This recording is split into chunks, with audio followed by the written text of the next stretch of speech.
Give Billy a second. Good evening, everyone. If we could please rise for the prayer. Dear God, as this session opens, we pray that your presence will be before us and everyone who serves in the decision-making process of our city. We pray for direction which will lead our city to be strong and unified. May we continue the legacy of our founders.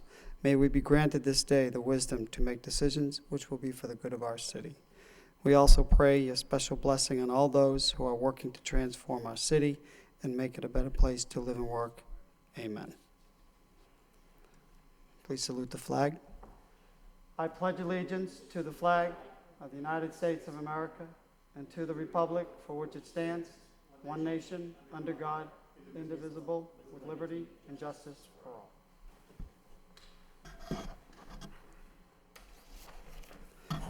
This is the special meeting of the City Council. Would the clerk please call the roll?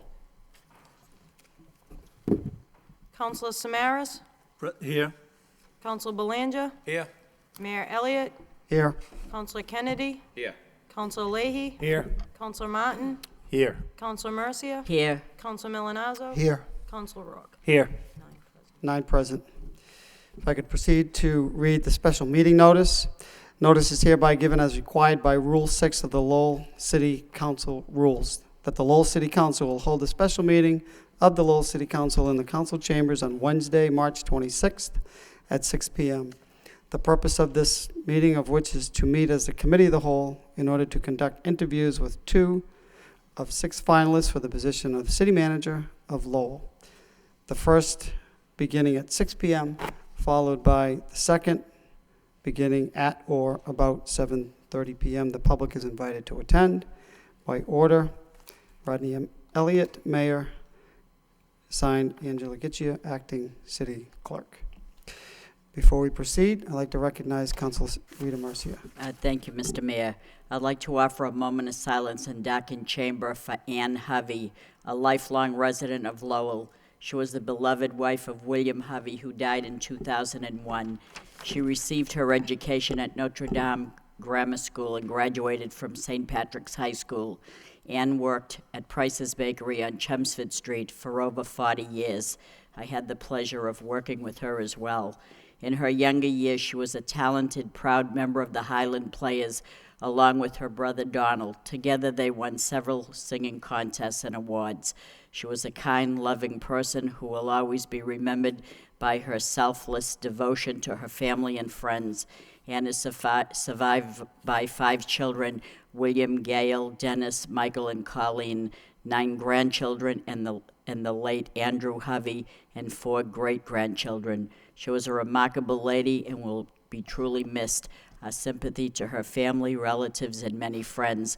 We also offer a moment of silence in Darken Chamber to all those who have passed away since our last meeting. Thank you. Thank you, Council. If we could also just keep in our thoughts and prayers, firefighters in the Boston area, they're fighting a 9-alarm fire. Some are injured and some are missing, so if we could keep them in our thoughts and prayers as well. All please rise for a moment of Darken Chambers. Moment of silence.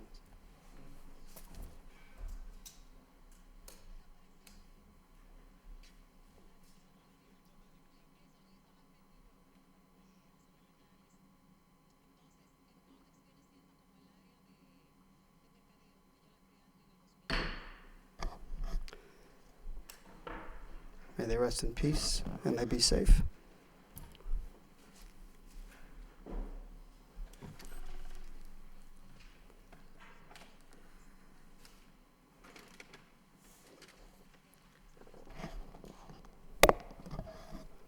If we could proceed with the order of business, I'd like to invite our first candidate to be interviewed tonight, Mr. Ramirez. Welcome to City Hall, or welcome back to City Hall, I should say. If you want to come and join us at the big table. Briefly, there's a 10-minute opening statement and up to 10-minute closing statement, and we've the council agreed upon rules that will, each member of the city council will have a 10-minute question and answer period. So we thank you.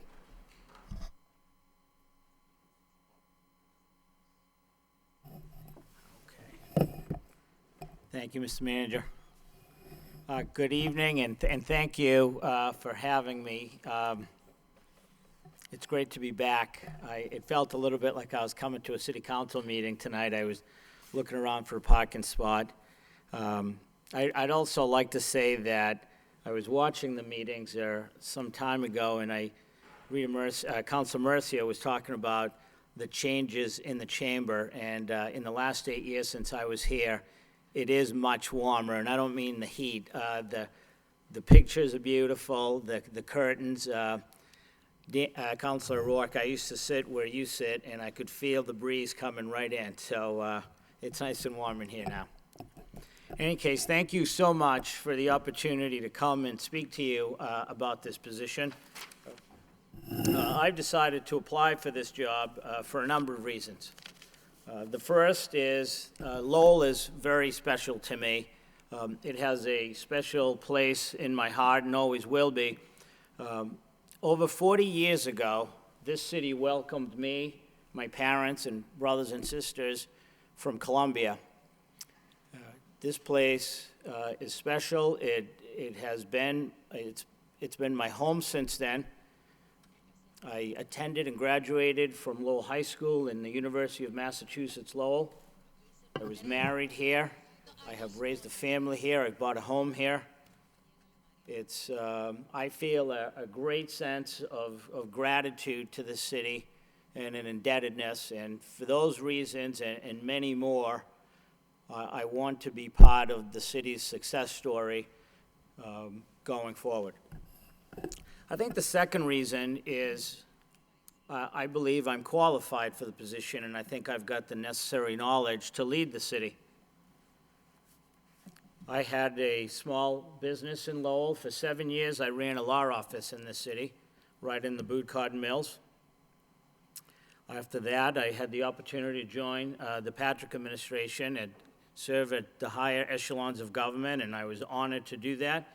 It was a position that allowed me management. It allowed me to meet with selectmen, managers, and mayors all across this Commonwealth to talk about economic development and to talk about infrastructure. I was the general counsel of the Secretary of Economic Development, and so it was a position that I learned a lot from, and I was very grateful for the opportunity. For the last 4 years, I have had the pleasure of running the day-to-day operations at Devens, Massachusetts. And for those of you, most of you are familiar, but Devens, as you know, used to be the former Army base. It closed in the 90s, and Governor Weld at the time created Devens by statute. And since then, it was created as an economic target area, an economic enterprise zone, a place where you would bring economic development to the rest of the region. It has blossomed into a beautiful community that is still growing today. In my capacity as the Executive Vice President of Operations, I manage a number of departments. I have a Department of Public Works, I have a fire department, a police department, a utilities department that encompasses water, wastewater, gas, and electricity. I also oversee a land remediation environmental department and a recreation department. I also set the operating budget, and I put together the capital budget. There are collective bargaining responsibilities in this position, so I feel that this has prepared me for this job along with many other skills. I think the third reason is I believe that Lowell is at a place, well, Lowell is a destination city. I hear a lot about Lowell. It should become a destination city, and we're on our way to a destination city, and I think we're somewhere in the middle. I think it is a destination city today, and in order for it to be a destination city and continue to be, I think it needs to continue to be a safe city. I think all of us here agree that public safety is, if not number one, pretty close to the number one issue for most communities. Without public safety, you're not going to have businesses invest in your community. You're not going to have folks buying homes into your neighborhoods. You're not going to have students from international places and outside Massachusetts coming to our higher ed institutions, Middlesex Community College and UMass. I think that without public safety, folks aren't going to patronize our restaurants and our stores. So it's critical. Public safety, make no mistake about it, is the backbone of our neighborhoods. We need healthy and safe neighborhoods. This is why I support, and I wrote in my cover letter, Chief Taylor's strong community-based policing. It's important for folks to come out of their door, walk down the street, and meet with the police officers at the precincts to discuss the issues facing that neighborhood. I think it's the type of place where without public safety, we would have, it would be a much, much different community. So I am prepared to roll up my sleeves and work with the council, the district attorney's office, Chief Taylor, all of you, the community groups, the Lowell plan, the education groups, to make sure that Lowell remains a safe city. I think the other reason is I know economic development. And I understand that economic development is a big issue in not only this community, but all communities, not just throughout Massachusetts, throughout the country. And there's a lot of folks that have different definitions of economic development. Some think it's solely creating jobs. Well, I'm here to tell you that my view of economic development is a lot more broad than that. All of you know that economic development is inherently market-based. It's private industry that generates economic development. And so I think a community is left to create an environment where that economy can grow, to set the table.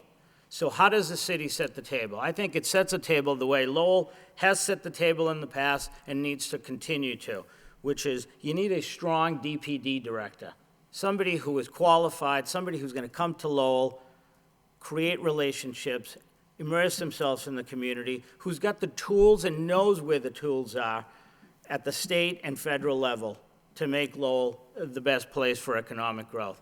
I think Lowell needs to have predictable, fair, and transparent regulatory boards and permitting. I think that is key. I think Lowell needs safe and healthy neighborhoods. I think without safe and healthy neighborhoods, companies who are coming here and concerned about where their workforce is going to live, they're not going to come without that. I think Lowell needs to market the city. It's a story that needs to be told over and over and over. Market this city. There's a lot to be told about this story. I think that Lowell needs to strengthen its relationships with the business community and its stakeholders. And I think that all of those lend itself to stimulating the local economy. A company wants to move into a community that's a strong community and a healthy community, where all of those opportunities are being looked at. I think Lowell needs a city manager who values education. We all know that a family can come to Lowell and get a great public education from first grade to a PhD at the University of Lowell. So I think we need to celebrate that, and I think we need to make that one of our calling cards. I think the manager needs to continue to work with the neighborhoods. The neighborhoods are key. We need to hear what they're thinking. They're in the neighborhoods on a daily basis. I think we need to work with the Lowell plan. We need to continue to communicate, not only with each other. You need a manager that's going to communicate to the business, to the education community, and to everybody. Communicate what's happening here in Lowell, the good things, but communicate the challenges too. So I think I can be that manager. Thank you.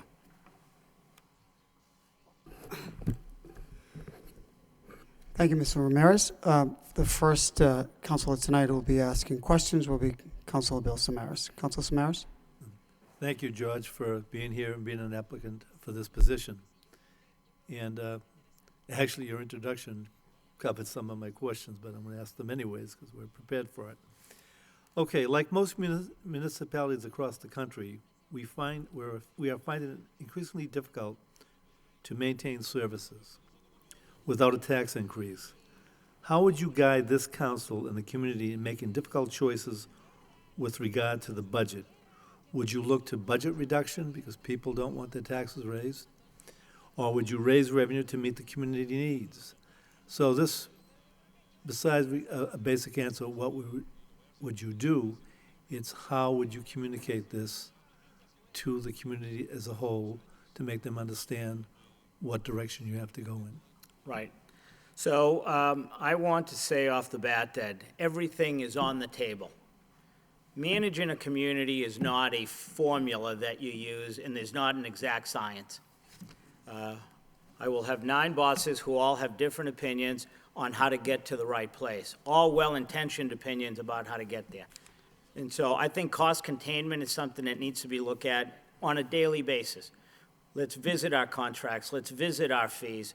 Where can we best improve efficiency? I think a budget, as you know, is an informative tool. So much of the budget is already set by salary and benefits. And there's a portion of it with some flexibility. And I think that where you place your bets, where you place your priorities for the city to grow, I think that's how you get to that place, Counselor. But it's not easy. I want to tell you right off the gate that it's not easy, and I'm not telling you that it's going to be easy. But I'm happy to work with all of you.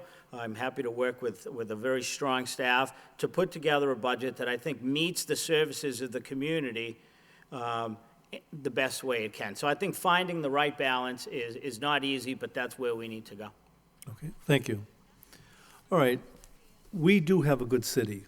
This is a city, when you look at the statistics regarding crime, it will say it's a relatively safe city. However, there's been a spike in violent crimes in the city. In order for this city to thrive as an economically vibrant city, it must be a safe city. We know that. We all know that. In the neighborhoods and in the downtown. And we have hired a new chief who has taken some strong actions. And you talked about that in your introduction. But I really want a clear definition of how you see your role in helping us to ensure the public that this is a safe city. I mean, statistics are one thing, but people will say to you, I live in a neighborhood that's not safe. I'm afraid to leave my home. There are many things, but so there's an expectation of what the police department will do, but as the face of the city, as the leader, what would you do? Well, I think I would work with the chief, with Chief Taylor on that. While I am the face of the city, he is the superintendent of the police department. So I think it would be critical for me to meet with him and find out what his thoughts are, a little bit more about the community policing. But I think it's incumbent upon me, and actually, quite frankly, everybody in city government, to be a walking, talking public relations person for the city, to convey that, not just to our neighbors, but folks outside. Come to Lowell, it's a great city. It's very difficult to fight a Channel 4, 5, or 7 story that, puts the spotlight on one issue. It's very difficult to that, and it's very frustrating for all communities, but it happens. I think in the meantime, we need to let our residents know everything that we're doing to improve the city, to improve the quality of life. To take a look at the history. There are bumps along the road, but for the most part, this is a great city, and it's a safe city on a daily basis. I know that there's some hiccups along the way, but companies keep coming here. I've walked the downtown and I've walked the neighborhoods, and I've asked people, and on balance, they tell me that they're very happy with the services and they believe it's a safe city. So I would continue that kind of proactive approach. Thank you. All right, my next question. You talked about the Lowell plan, and the Lowell plan is a group of business leaders. I mean, the bankers, the realtors, educational leaders. And they're part of a public-private partnership, and it is called the Lowell plan. I think you realize that the mayor and the city manager are asked to be on that board. The purpose of that group, the Lowell plan group, is to help the city with economic development. I think you know that they do fund studies, that they have supported citywide enterprises such as LaLasha Park, the Songus Arena. You spoke of working with them. So I think the one question where I say, do you see yourself working with them? I think you've answered that. but I need to know, how would you use them? How would you work with them?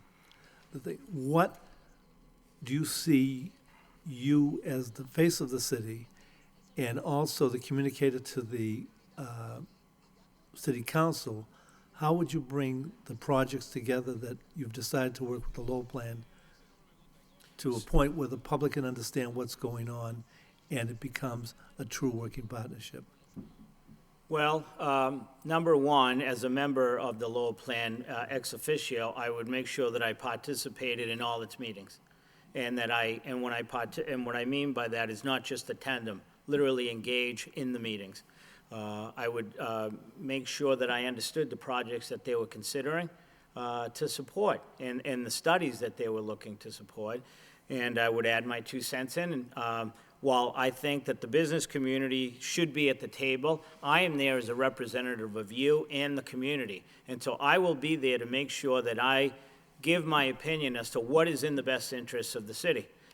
Make no mistake about it, after I attend meetings, I will come back here and I will report to the council what I learned and what was happening at the Lowell Plan meeting. So I think in a word, it's going to be an engaged process, Councilor.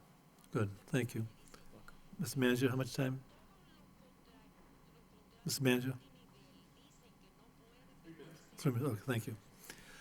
Next question is, That's a long 7 minutes. describe your experience, you talked about collective bargaining, experience working with labor relations, collective bargaining, arbitration.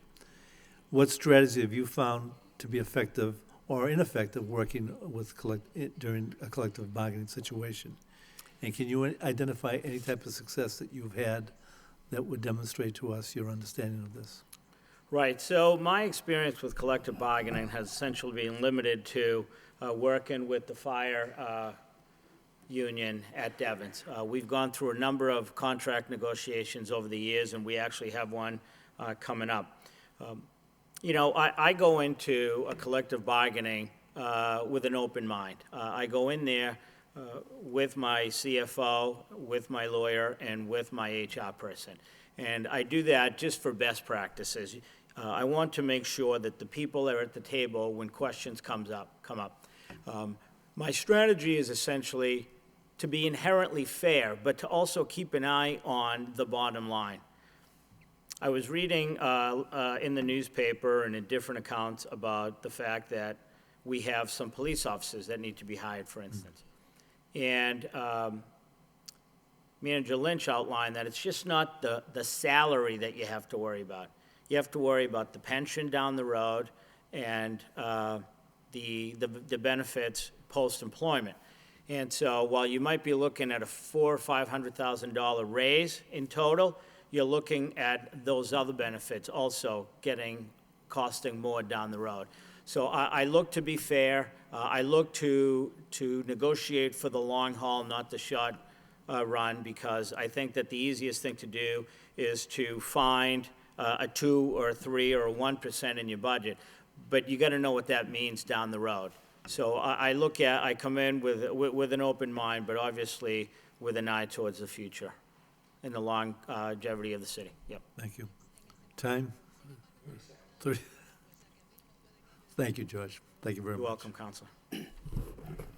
Thank you, Council Maris. We're going to begin with the Council Belanger's next, starting at the beginning of the alphabet.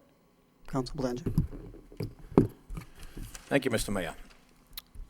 George, I want to, for starters, thank you for your service to the city right here in the City Council, as you did so well. I do want to thank you for your interest in serving the city in a greater capacity. And I know I do not question your passion for your city for a minute. So I know your heart is in this 100%. So thank you very Counselor. much for your interest.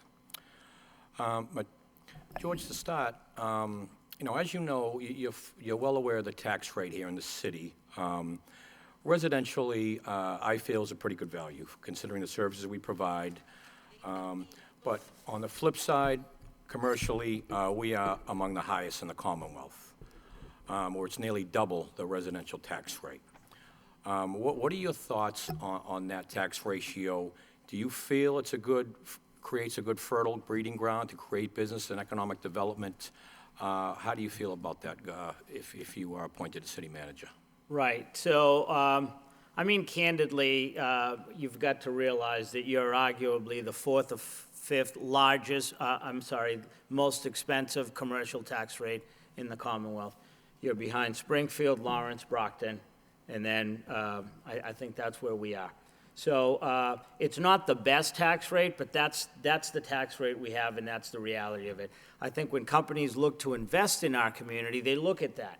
But we gotta be prepared to make a case to them that beyond the tax rate, you're coming to a city where there's affordable housing. You're coming to a city that has a strong workforce. You're coming to a city that has great services, great infrastructure.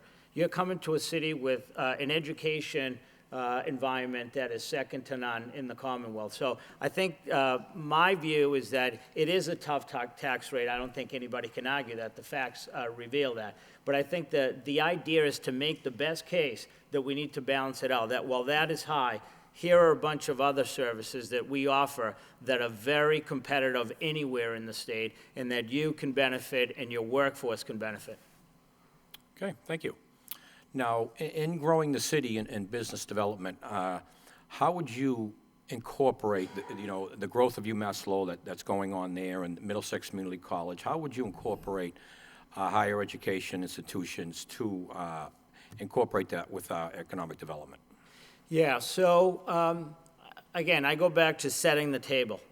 I think if we have healthy neighborhoods, great public safety, our boards and commissions are transparent, fair. I think if we're able to do all of that, Lowell has been ingratiated in this city for many, many years. They're going through quite a growth spurt right now, and their students are, quite frankly, all over the city. So I think that the stronger that we can make our relations with the university, the better off we are, because we're in it together. And they are growing, and they are really helping us in many ways. I talked about marketing earlier, and just to take the hot button issue, look at their hockey team.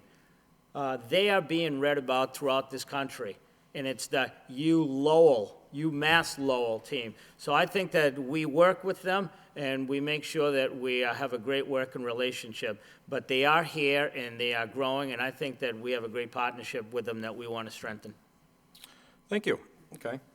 Well, George, I would like to reflect on your resume, which is a rather extensive background in economic development. Let's talk about your time in the Mass Office of Housing and Economic Development from 2007 to 2010, is that correct? Yes, sir. Okay, well, I'd like you to elaborate. I'm impressed by the legislation that you helped write, creating $50 million in funding for what is called the smart growth districts throughout the Commonwealth. I'd like to hear an example of that throughout the Merrimack Valley or nearby and what that created. Thank you, Counselor. So when I was General Counsel to the Secretary of Economic Development, like many employees in state government, you have a set of responsibilities. The Secretary of Economic Development is essentially somebody that manages a lot of infrastructure and economic development grants. There's MaxWorks grant, there's the Moore grant, and there's the growth districts. The growth districts actually is something that was started in '07. And it was started as a program to recognize communities that had development going on near public space, near public transportation, and near public housing. And so we were thinking at the Secretary's level, what are the communities that are celebrating that kind of a development? So as we thought about that, we said, well, hey, it's great to be recognized, but there ought to be some money involved in it. So we came up with the idea of writing legislation that if you were recognized as one of these communities, there would be certain funds available to you. I do want to say that while I do tout that I was the author of that legislation, I want to thank Senator Pangiatakis and the Lowell delegation, because I know they were instrumental in making sure that passed. It's one thing to write it, but it's another thing to make sure that it gets passed and it becomes law. So I'm very proud of that piece of legislation, and I want to say that some of that money found its way over to the JAM plan. I also would like to just take a moment to highlight a recent economic development project that I understand has come to the city, or it's on its way, and that is the property over on Thorndike Street. Now, that is a perfect example of smart growth.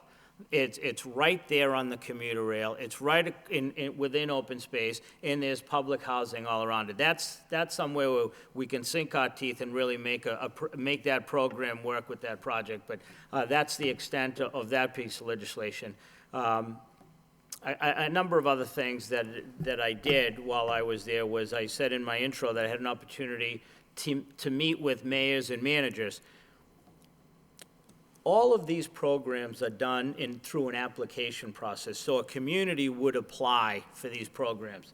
And so a lot of my responsibility was to follow up. So if a community received one of these grants, they would outline the project and they would put together a timeline. And so my job was to follow up with these folks to make sure that there was a timeline. We all know that the construction season is short. And so if you don't get your shovels in the ground by a certain time, then that money needs to wait. And we were being very aggressive to make sure that if you're not ready, there's a community that's ready. So that was another aspect of it. And I can give you one more example unless you want to move on. Yeah, please, I'd like to hear an example. The other example that I enjoyed very much and I learned quite a bit from was I was given the opportunity to coordinate the governor's development cabinet. This is a group of folks that included the governor, the secretaries that had red tape cutting authority, your transportations, your environmental, your housing, your economic development. So my job was to gather some of these complicated projects that would come into our office and bring them before them. You know, it was just trying to put 4 rocks in a 3-rock bag. And so how do you make those decisions? And so sitting with these folks and hearing about economic development and figuring out how best to use that funding was very informative and very gratifying. So I'd like to think that I can bring a lot of that to this job if I'm successful. Thank you. Okay, now let's talk about your, in 2010, you were appointed by the governor to be the Executive Vice President of Operations at Fort Devens. Is that correct? Yes, in that year, I became the Executive Vice President of Operations, but it was not an appointment by the governor. It was actually an application process very much like this one. I came from the administration and applied for the job at Mass Development. Okay, and according to your resume, it was to oversee continued redevelopment of Fort Devens. Okay? So, without, I mean, that's quite an achievement in itself, George. No two ways about it. But without discounting that appointment, it's one thing that there's a lot of good things going out there. In essence, it's a small city. I see businesses like New England Studios out there, Bristol Myers Squibb, St. Gobain, just to name a few. Now, it's one thing to be appointed to a position to carry out continued redevelopment that's already in place. And it's another to go out and actively recruit businesses from the ground up. So what I want to know is, what is George Ramirez responsible for personally of these businesses and others that I haven't stated that you can say you've recruited, you brought to Fort Devens? That's what I'd like to know. Right. So if you don't mind, I'm just going to take a peek at that list that I submitted. Aside from my day-to-day operations of the community, what I do, and I said I would do here, is I would be a walking, talking public relations person out trying to recruit businesses. A lot of these businesses, your New England Studios, Bristol Myers Squibb, O'Reilly Auto Parts, St. Gobain that I mentioned, these are companies that contacted me, that either a consultant who was out looking for space for these companies in all the various communities, they go around and they call the executives from all these communities and they make their pitch. This is what we're looking for. This is the square footage. This is how many people are going to be working. You know, basically, what can you do for us, or what do you have to offer? So I can honestly tell you that of all those companies there, I did not go out there and knock on their door of any of these and say, are you coming here? With the exception of New England Studios. New England Studios, was the only one because I happen to know a number of the folks involved, and I asked them to come out to Devon's and take a look at the land and the open space we have. But the rest of them I received through either developers, consultants, or the Massachusetts Office of Business Development. The Massachusetts Office of Business Development is an agency that is charged with going out there and finding these companies and helping them get the state incentives they deserve. So while I did not recruit personally half of these companies, I worked very closely with them once they came to Devon's. Okay, thank you. Now, George, have you had a chance to view the budget, FY14 or FY15 by chance? I have taken a glance at it, yes, Have you? Counselor. Okay. Well, what do you think, what do you think of the budget? What could you add to it? What do you think we're spending too much, not enough on? What changes would you make it? I understand it's probably not too much fat to trim, but what changes would you like to see or lobby for?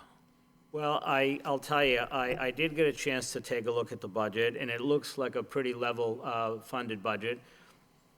There aren't many things that jumped out at me immediately. I think that the prior administration did a decent job fending off some of the requests from a lot of the department heads on overtime and the like. So I think a lot of that has been done.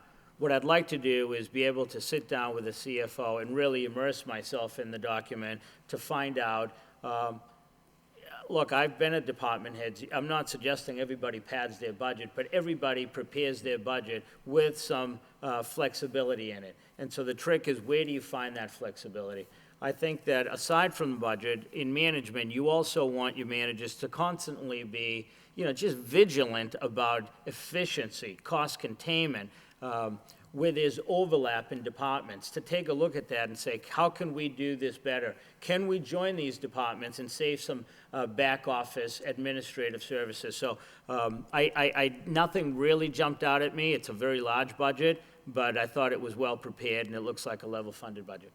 Okay, thank you. And lastly, you mentioned in your opening statement that, when a rash of violence happens in the city, we see it on channels 4, 5, and 7, and that's a very accurate statement.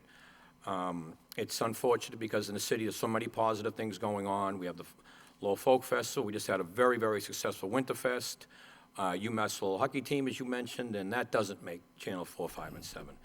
So I see your public safety is paramount to you, and that's how we combat negative press, is that we don't give them ammunition to talk about in the press. So we try and keep a cap on that. So how do you feel about marketing the city? Do you think we're marketing the city properly at this time, and we're doing enough to market the city in a positive manner? What I can tell you is that I am not 100% aware of how the city gets marketed. I have seen the occasional commercial every now and then, and listening to the radio, I do see that. So I'm not sure exactly whether it's targeted locally. Are we targeting certain magazines or periodicals that search for big companies? Where are we putting our money in terms of targeting? Are we doing it to recruit? I know the University of Lowell, for instance, is looking to recruit kids. So they have theirs out in a lot of places, and I think that we can piggyback on that. But in terms of Lowell, we need to think, when we think marketing, we need to think about, okay, so who are our biggest employers here in Lowell, and what do they need for a workforce?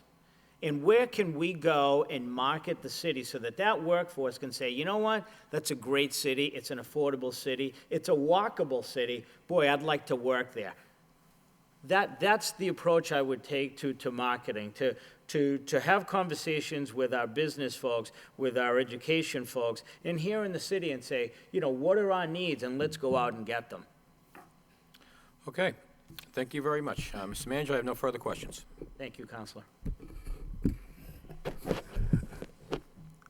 I'm the next person in line, Councilor, so welcome back to the council chamber. Nice to see you again. Thank you, Mayor. And thank you for applying as well. I appreciate it along with my colleagues. I wanted to touch a little bit on the budget or some administrative functions as well. Can you tell me, I see it's a $50 million budget and you run 6 departments. How many employees does that incorporate and that you oversee or that are included in those six Roughly about departments? 80 employees at Devon's, and that includes all the DPW, the fire, the police, all the departments. For the entire, Yes. for the entire complex. So I know you touched on it a little bit. There's only the one fire union that you negotiate contracts with. Who manages the rest of the services in Devon's, or, for instance, police, public works, et cetera? Is that managed by somebody else? No, I manage that. So I have a DPW director, quite frankly, that I recruited from Lowell by the name of Dave Blazon. And Right. he oversees DPW at Devon's. And he reports to me, and I have staff meetings once a week where I meet with my department heads to check in as to what we're doing. Our police department, the police department is a contract that I contract out with the state police. The state police contracts out 10 officers and a lieutenant that report to me. That's a separate contract, and that, they serve as my police department of Devon's. The fire is a 25-man department with the chief, lieutenants, and deputies. They are the union, and they report to me. We have a utilities department that reports. We have an environmental and a recreation, so. So in the last contract, was it can you tell me what the terms were? 2-year, 3-year? Was that promoted by you? I mean, I believe it was a 3-year contract, and I believe it was 3% across the board. per each year, or totaling 1% per year? I believe it was, actually, I think it was 1, 2, and 3. I think it was a progressive. Progressive? Yeah. Okay, thank you. You mentioned in your resume, you talk a little bit about financial planning. What is, I guess my question is, in the budget development process, what are the sources of revenue that you need to estimate or project? It's, I'm sure it's unlike local revenue sharing and state aid and things like that, but could you explain a little bit where those sources of revenue are? Right, so the way I plan my budget is not unlike the way that Lowell plans theirs at a much smaller scale. We collect all our local receipts, we collect all our state aid, we collect all our fees, because we own our own utility. The utilities that we have are owned by Devon's. And so we collect all of that, we put it together with the state aid, and the delta, the difference in the cost of the expenses is the delta that I will use to raise my taxes. So we set our own tax rate at Devon's, and the Board of Directors of Mass Development, they act as the selectmen of the city council, and they approve that. So my process is a lot like the city's. Internally, what I do is I give my department heads sometime in December the budget, and I ask them to prepare it, and then they submit it, and then we set up department head meetings where we go through the budget, and then I get together with the CFO, and we build the budget very much the way we do here. A quick word about financial planning. When I look at my finances, I do a number of different things, Mr. Mayor. I do a lot of forecasting. Like many communities, I assume. We forecast our budgets 3 to 5 years ahead. And we do that just to get a sense of what our services are going to cost, and are we going to be able to sustain them. So if you're looking 5 years out and your budget is looking like it's going to grow X amount, how are we paying for that? And so that's how we manage it on a year-to-year basis. But we do a lot of forecasting. I talked to you a little bit about cost containment. Cost containment to me is, again, it's an everyday word. You need to be vigilant about efficiency and cutting costs and revisiting every contract to see how you can best make your best deal. So, submit that budget to the Board of Directors. Is there citizen participation, citizen input on setting that tax rate? And could you tell me, since you've been there, what the tax rate was and where it is now? Yes, so I brought some cheating notes here. So the Devon's residential tax rate is $16.96, which I think is a little bit higher than Lowell's residential. I think Lowell is 15 and change. Actually, it's 14. 15.14, right. Our commercial rate is $21.27. And the way we set that is, we work with our assessor. You know, he tells us about the new growth, but we work with our assessor, we work with our finance team, and we try to live within the 2.5%. And again, just to, I don't mean to oversimplify it, but when I collect all my local receipts, and I collect all my revenues, and I add up all my expenses, the difference, that delta, that's what I'm looking to raise and not more, to close the gap to deliver the services. So could you just, when you started, or what was the rate when you started? What is the rate now? Yeah, that's a good question. So over the last 4 years,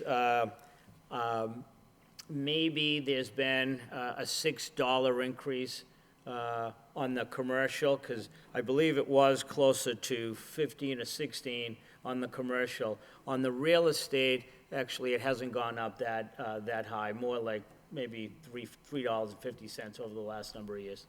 Okay. So you've sat here, you know budget deliberations are challenging because we all want to keep taxes down. We want to continue to provide the delivery of services. We're faced with a number of increases this year. We've been presented with a budget that includes a 3.5% increase. I don't believe that includes things like snow and ice deficit, you know, and some other items. So knowing that, I think we have some net school spending that we need to continue to address as well. But that being said, how do we, you know, you mentioned cost containment on a few occasions. What would your thoughts be to, you know, coming in this budget year, knowing that we have some significant increases, and how can we contain some of those costs for this fiscal year? Yeah, as I said earlier, I think everything's on the table all the time for a city of this size with that kind of budget. You want to make sure you deliver your basic services, but it's a challenge.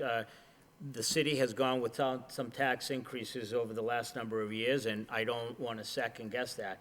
But I think that the reality is that we're going to be looking at a number of years ahead where there's going to have to be some incremental increases in the taxes, and that's just to deliver services. I talk about, you know, public safety. We do need those 5 police officers, and you got to pay for them. Do you take them out of the reserves? Do you raise taxes? I just haven't had a chance to really sit and look at that budget internally to see where the flexibility is. But I do think that there are years ahead that are coming where there's going to have to be some basic incremental increases. You mentioned reserves, and this is a good follow-up. We've done a good job in building up reserves, and it's a good thing. I think it has put the city in a good light, good perspective. We've used some of our free cash in the past to pay off some snow and ice deficit. What's your position on the current status of the reserves in the city faced with, you know, these mounting fiscal pressures? Right. Well, number one, I'd like to figure out how we're going to get that money back into the Chapter 17 that was created by the DOR. As you know, that requires it to be returned within 12 months. So that has to be a priority, because if it isn't, you're going to raise some flags down at the Department of Revenue, and you're going to have some of your rating agencies looking at you in a lot of different ways. So that's number one. Number two, I'd have to work with a CFO, but I do think there needs to be a rule of thumb when it comes to reserves. You know, no different than you may do at home, but you need a rule of thumb of some sort. I think that enterprise funds need to be around 5%. And I think the general fund can be anywhere from 5 to 7% if you can help it. Now, I understand that there are needs that, like the ones that you've brought up, Mr. Mayor, and so the council and the manager are going to have to work through those hard times. reserves, they speak for themselves. So I'm a big fan of being prudent and managing for the long haul. I don't want to go too far down the road because I will get lost, but we all know about the unfunded liabilities that the city is facing. The pensions, I understand from my time on the council, are on a payment system over a number of years to try to pay those pensions off. The other, post-employment benefits, the retirees. Boy, that's a challenge, honestly, because if you hire a 25-year-old police officer today and he stays with the city for 30 years, he's going to get a full pension. But people are living longer today. They are healthier. So he may be retired for 40 more years after that. Now, that might be a little high, but 30 more years, and you still got to pay that pension, and you still got to pay those other benefits. So it is not an easy answer, and I'm not trying to oversimplify it, but these are the issues that I think any manager or any council needs to look at and manage very prudently, and there are no easy answers. Yeah, I agree. There are no easy answers, which is why they're questions. I think they're good questions to ask, and I appreciate that. So just changing gears a little bit, because I'm sure there'll be more questions on the budget, but your experience with code enforcement, it clearly is a significant aspect of municipal government, particularly in urban cities like Lowell, health inspectors, building inspectors, similar functions at Devon's when it comes to those things? Yes, this is actually one of those areas that I hope is of things to come in Massachusetts. Maybe a little tougher in the city, but at Devon's, we have the Devon's Enterprise Commission, which is a one-stop shop for all of your regulatory services. Your health, your planning, your zoning, your conservation. It's made up of a 14-member board, and they will give you an answer. They will give you a permanent answer within 75 days, no matter how big the project, and we've seen some very large projects come our way. So there is that enforcement, but it's not as challenging maybe as Lowell, where you have a lot of these different boards and might be a little harder to manage. So it's a little easier because it's one board and it's a one-stop shop. Okay. Thank you, Councilor. I appreciate your answers, and my time has expired. Thank you, Mayor. Council Kennedy is the next individual in alphabetical order, so Council Kennedy. Thank you, Mr. Mayor. George, thanks for applying. I guess my first question, it's going to be, I expect to ask this question to everybody, so I may as well get it off right off the bat, is if you're selected to be the next city manager in Lowell, would you take the job without a contract? It would be my strong preference to have a contract, but I would have an open mind, Council. Okay. And you're one of the only candidates who has sat on this side that will be, and so how do you see your relationship between the council and or the manager's relationship with the council? Can you just sort of expound on, I think you talked about it a little bit earlier, but could you just expound on that a little bit more? I'd be happy to. You certainly are stealing my thunder from my closing remarks, but I want you guys all to know a number of things. Number one, it was 8 years ago that I sat where you're sitting now, but I have not forgotten my time on the council. I have enormous respect for the job that is done by councilors for constituent services. I mean, let's face it, selectmen and councilors, folks know where you get your coffee, where you drop off your kids, where you work, and where you buy your food. So people know exactly where to find you, and that's not always easy. But I do have enormous respect for constituent services and for the motions that you file.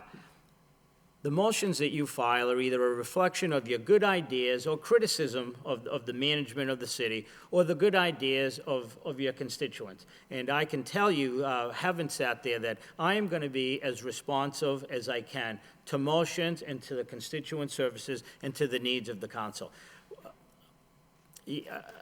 Councilor Mercier asked a candidate last night, what's your strongest what's your best feature? And I can honestly tell you that for me, it's communication. Without communication, it is very difficult to get anything done. So I will be the communication manager. Okay. And this question maybe is for some councilors and also for, this interview is being televised, so it's probably for the people watching at home as well. The position that you hold is vice president. And so, what does that mean out at Devon's? Does that mean that you would be similar to a town manager there? Or does it mean that you would be similar to an assistant town manager there? And can you just explain that as best that you can? I will, Counselor. Mass Development is the state's biggest economic development agency throughout the state. It is a department of roughly about 175 employees, and it spends its time stimulating economic development within the communities. When the Devon's base closed, it was given to Mass Development to redevelop. And so my position has always been treated, let me step back. The management team at Mass Development is made up of a CEO and 4 or 5 executive vice presidents that make up the offices of the corporation. I am one of those. And as a result, my job, my task, my sole task is to oversee the redevelopment of Devon's. So my day-to-day is to act like a manager. I do report to a CEO and I do report to a board of directors as my selectman. But my day-to-day operations is very much like a mayor. I meet with companies, I've set the budgets, I oversee the department heads. We run it just like an independent municipality. And you mentioned, I think when Councilor Belanger was speaking to you, that you don't have a police force, and so you have 10 officers, you have a contract with state police for, so are you essentially the police chief out there too? You could say I'm the chief public safety officer, but yes, so I have a lieutenant of the state police that serves as my chief, so to speak. Okay. And what's the population of Devon? Population at Devon's is very small. It is roughly about 4,000 people. That includes residents and people that work there. Okay. So it would be similar to, say, Boxborough or something like that. It would be a... You know, the size of Devon's is about the size of Lawrence. It's 4,400 acres, roughly about the size of Lawrence. But I don't know the population of Acton, but it is a very small town, without question. Okay. Regarding economic development,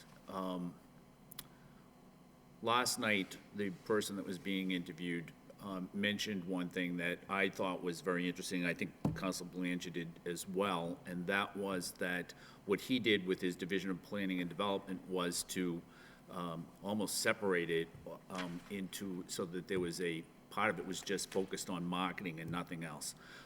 Not marketing of the city as such, marketing of the vacant space, space that would be available for economic development. Is that something that you think is a good idea, or is that something they do at Devon's? Is that something that you would think, and do you think it should be a separate department, or maybe just a component within the Division of Planning and Development, but one that was focused more on just marketing the space, the industrial and commercial space that we have here? So the short answer is, it all sounds like good ideas, but I approach things on a case-by-case basis. I haven't had a chance to really go through the Department of Planning and Development to see how they are organized, to see how much time they allot to marketing, to see how much time they allot to actually of advancing the pipeline of projects that we have. It's a good idea, generally speaking, theoretically, but I just don't know enough. Do I think that we need to concentrate more on marketing? Yes, I do, and I think that is absolutely key for any community today. You've got to go out there and tell your story on a regular basis with your delegation at the state level and with your Congress delegation. You really need everybody to be on the same team, talking about the same projects, pulling in the same direction, looking to recruit companies and looking to bring money home. I mean, it is just something that you have to do on a regular basis because of all the issues that Mayor Elliott just raised financially. You just constantly need to be building an ad valorem base, a real estate base that is going to continue to bring in funds. What about the downtown, which is a component of economic development? And the downtown in Lowell in recent months has had several storefronts become vacant. And the downtown in Lowell has always struggled, as most other downtowns in mid-sized, middle-sized cities throughout New England. What would you do? What would your strategy be? Let's assume that you knew that you were gonna be the city manager, and you were gonna be the city manager for, say, 3 to 5 years. What would be your strategy in rejuvenating the downtown? That's a good question, Counselor, and as I think I alluded to in my cover letter, there's no magic formula. It is a very difficult question. A couple of things. Most communities in their downtown, most mid-sized cities are all struggling with their downtown because the internet has really made an impact with their retail. If you can buy something online a lot cheaper, it's gonna save you the time to walk downtown or drive downtown and buy it there. So a lot of those folks are really being challenged by the internet. I think that downtowns today are trying to concentrate on a number of things. I've heard theories about a place and experience. And that means, that is why museums, that's why entertainment venues, that's why restaurants, that's why they all do well, because it is a place and you go there and you have a good experience, whether it's the arena, whether it's majors, you come to a place and you meet friends and you have an experience. I also think that there's a lot of value in putting together a plan, whether it's a 3 or 5 year plan, with the right stakeholders. We're talking about consolidation and cost containment, and I think of overlaps. There's a lot of groups downtown that are trying to do the same thing, and they're all well-intentioned. There's the small business folks, there's task forces, there's the chamber. I would be interested, there's the Lowell plan, I would be interested in trying to figure out how we can get these folks all in one room to come up with a strategic plan for the downtown with milestones, guiding principles. Do we want retail or do we not? What do we want our downtown to be? Do we want to cater to the students that have come here, and what do they like? Where are they going to spend their money? Do we want to cater to creating a tax base? So I would be interested in short in developing a strategic plan that we follow and that has milestones. One thing I will tell you that I have heard throughout the last few months as I began to talk to folks downtown businesses is that they want clean and safe, clean and safe. They don't want the garbage piling up on the street. The city has really exploded in downtown with residential investment. So it's not the same downtown that we all grew up with 10, 20, 30 years ago. There's a lot of residents downtown. So it's really a neighborhood in many ways like no other. So clean and safe is what I hear. So if clean and safe is the base, then a strategic plan with the right stakeholders is the way to go. Okay, and you mentioned the growth districts that began in 2007. Is that money that's available on an annual basis? Yes. Annually, they will put out applications and you apply if you have a project that falls within the parameters of a growth district. Okay. Yep. Go ahead. No, the money that's available is obviously geared towards the elements that make up the program: housing, transportation, and infrastructure. Okay. Your biggest accomplishment, economic development accomplishment out at Devon's, did you say was the studio? You could say that from the standpoint that it was one that I played a critical role from a cup of coffee all the way to seeing the place built out. I think I haven't thought that through, but I put that list there, and I would not want to play anyone against the other because they have all contributed to the vitalization of Devon's. They are all big companies. They all come with a strong workforce, and they all pay taxes. And so, well, let's stick with the studio. What has been the real economic impact of that out at Devon's? Are you able to measure that or to describe Not yet, not yet. They just got their permitting late last summer. I understand from news accounts in the newspaper that they just signed their first movie a movie that's being filmed in Groton, but being brought back to the studios to film. So I think over the next year and a half is when we'll really begin to see the benefits. My understanding is that they are negotiating with large end users, Sony, Disney, to see if they can get a long-term contract.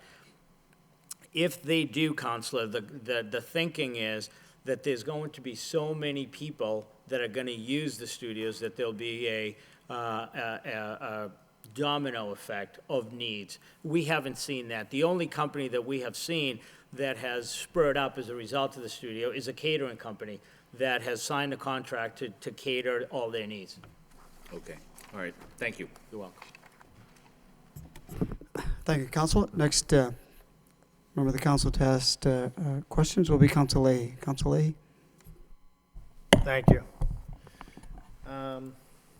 Thank you, George. First question I asked, I think, last night was about the bond rating. Can you explain, give us your interpretation of the bond rating, how important it is to the city, and what you think you can do to make sure that the bond rating stays where it is or improves? So my understanding is that bond ratings are very important. They're very important because it lets people know that you are a strong community financially, so that when you have large projects and you need to go out to borrow money, to bond money, you have that great rating to stand behind. That's number one. Number two, when companies do want to move to the city, some of them will look at your financial stability, and that's a nice grade to have up there. But candidly, I don't chase the grade. I really don't. My view of the world is the elements that make up the bond rating are demographics, capacity, and reserves. And I think that as a group, if we work on that, the rating will work itself out. Lowell's got a very diverse community economically across the board. I think if we continue to deliver service and take care of our neighborhoods, I think the demographics will work. I think of management capacity. There's a lot of value that's placed on your staff. So we have a CFO and a DPD director that need to be hired. I think if we make sure that we hire talented, experienced folks that can manage, folks that are going to challenge me, I think those are the folks that are going to make sure that our management capacity is intact. And we've talked about reserves. Reserves are critical. You need to have them. There's always a question about just how much is enough. Well, the more the better, but there are times where you're going to have to dip into them, and those are the times that we'll do that together, and we'll make those decisions based on the rainy day, just how much rain, just how rainy is it for you to dip into your reserve. So that's the way I look at the bonds. I don't chase the grade. I chase the elements that make up the decision for a good grade. Thank you. And leading into what you kind of touched upon, in the city, we're going to have to hire a CFO. So what would your approach be to hiring the next CFO? Well, If you were here. right. Well, I guess one of my first conversations would be with Mary Callery to say, Mary, can you help me out with the job description, and let's see if it's outdated and see if it needs to be brought up to par, and I'd create a committee that would help me review the candidates. But quite frankly, my approach is going to be to try to find somebody that has the experience of working in a like city, in a big city, because Lowell, finances are critical. Managing finances are so important for a city like ours. I know that there are people in private industry and in other areas that could come in and manage municipal budgets, but municipal budgets have become a cottage industry like many others. There's just so much to learn about how the state manages its money, what the programs that are out there, and how to get reimbursed. So I would want somebody that brings enormous financial municipal experience to the job. Thank you. Speaking of that, that leads me into my next question, which would be, as you know, in Lowell, we got a budget from Manager Lynch before he left. We're looking at, possibly a 3% increase in taxes, but we also have some goals with public safety. We want to add 5 policemen, yet we want to try to keep our commitment to education to the students of the city. So what would be, what might be your approach to tackling that situation that could face you? Well, and that is not, I'm sure it's not unique to the city. Every year is going to present a certain amount of challenges, and you can just, switch the names around, whether it's keeping faith with the school or the police officers. There's always going to be an issue. I would say that the school spending is a requirement, and that you have to fulfill. Communicating with Jay Lang is critical throughout the year. I understand that one contributing factor to the school spending was due to some savings in our utilities. And as all of you know, that's ironic because you get penalized for doing something very cost of containment and very efficient. So I think a conversation with him on a regular basis so that, we're not surprised at the end with a big bill like that.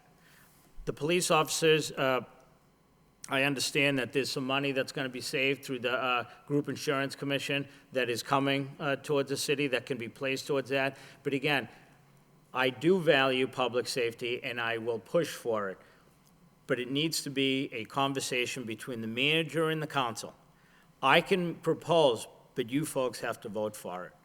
And hiring 5 police officers is not just the salary, it's the benefits that you're going to pay for in the future. And I only keep bringing that out to keep us honest about how we spend our money. But once I get a chance to really work with the CFO and take a look at the budget, I would make those 5 officers a priority and try to find the money, Counselor. Thank you. In some of your statements, you did talk about the diverse community and the neighborhoods, and how do you feel about the neighborhoods and the uniqueness of them, and what would be your approach to work with the different neighborhood leaders and really pull out the best that the city has to offer?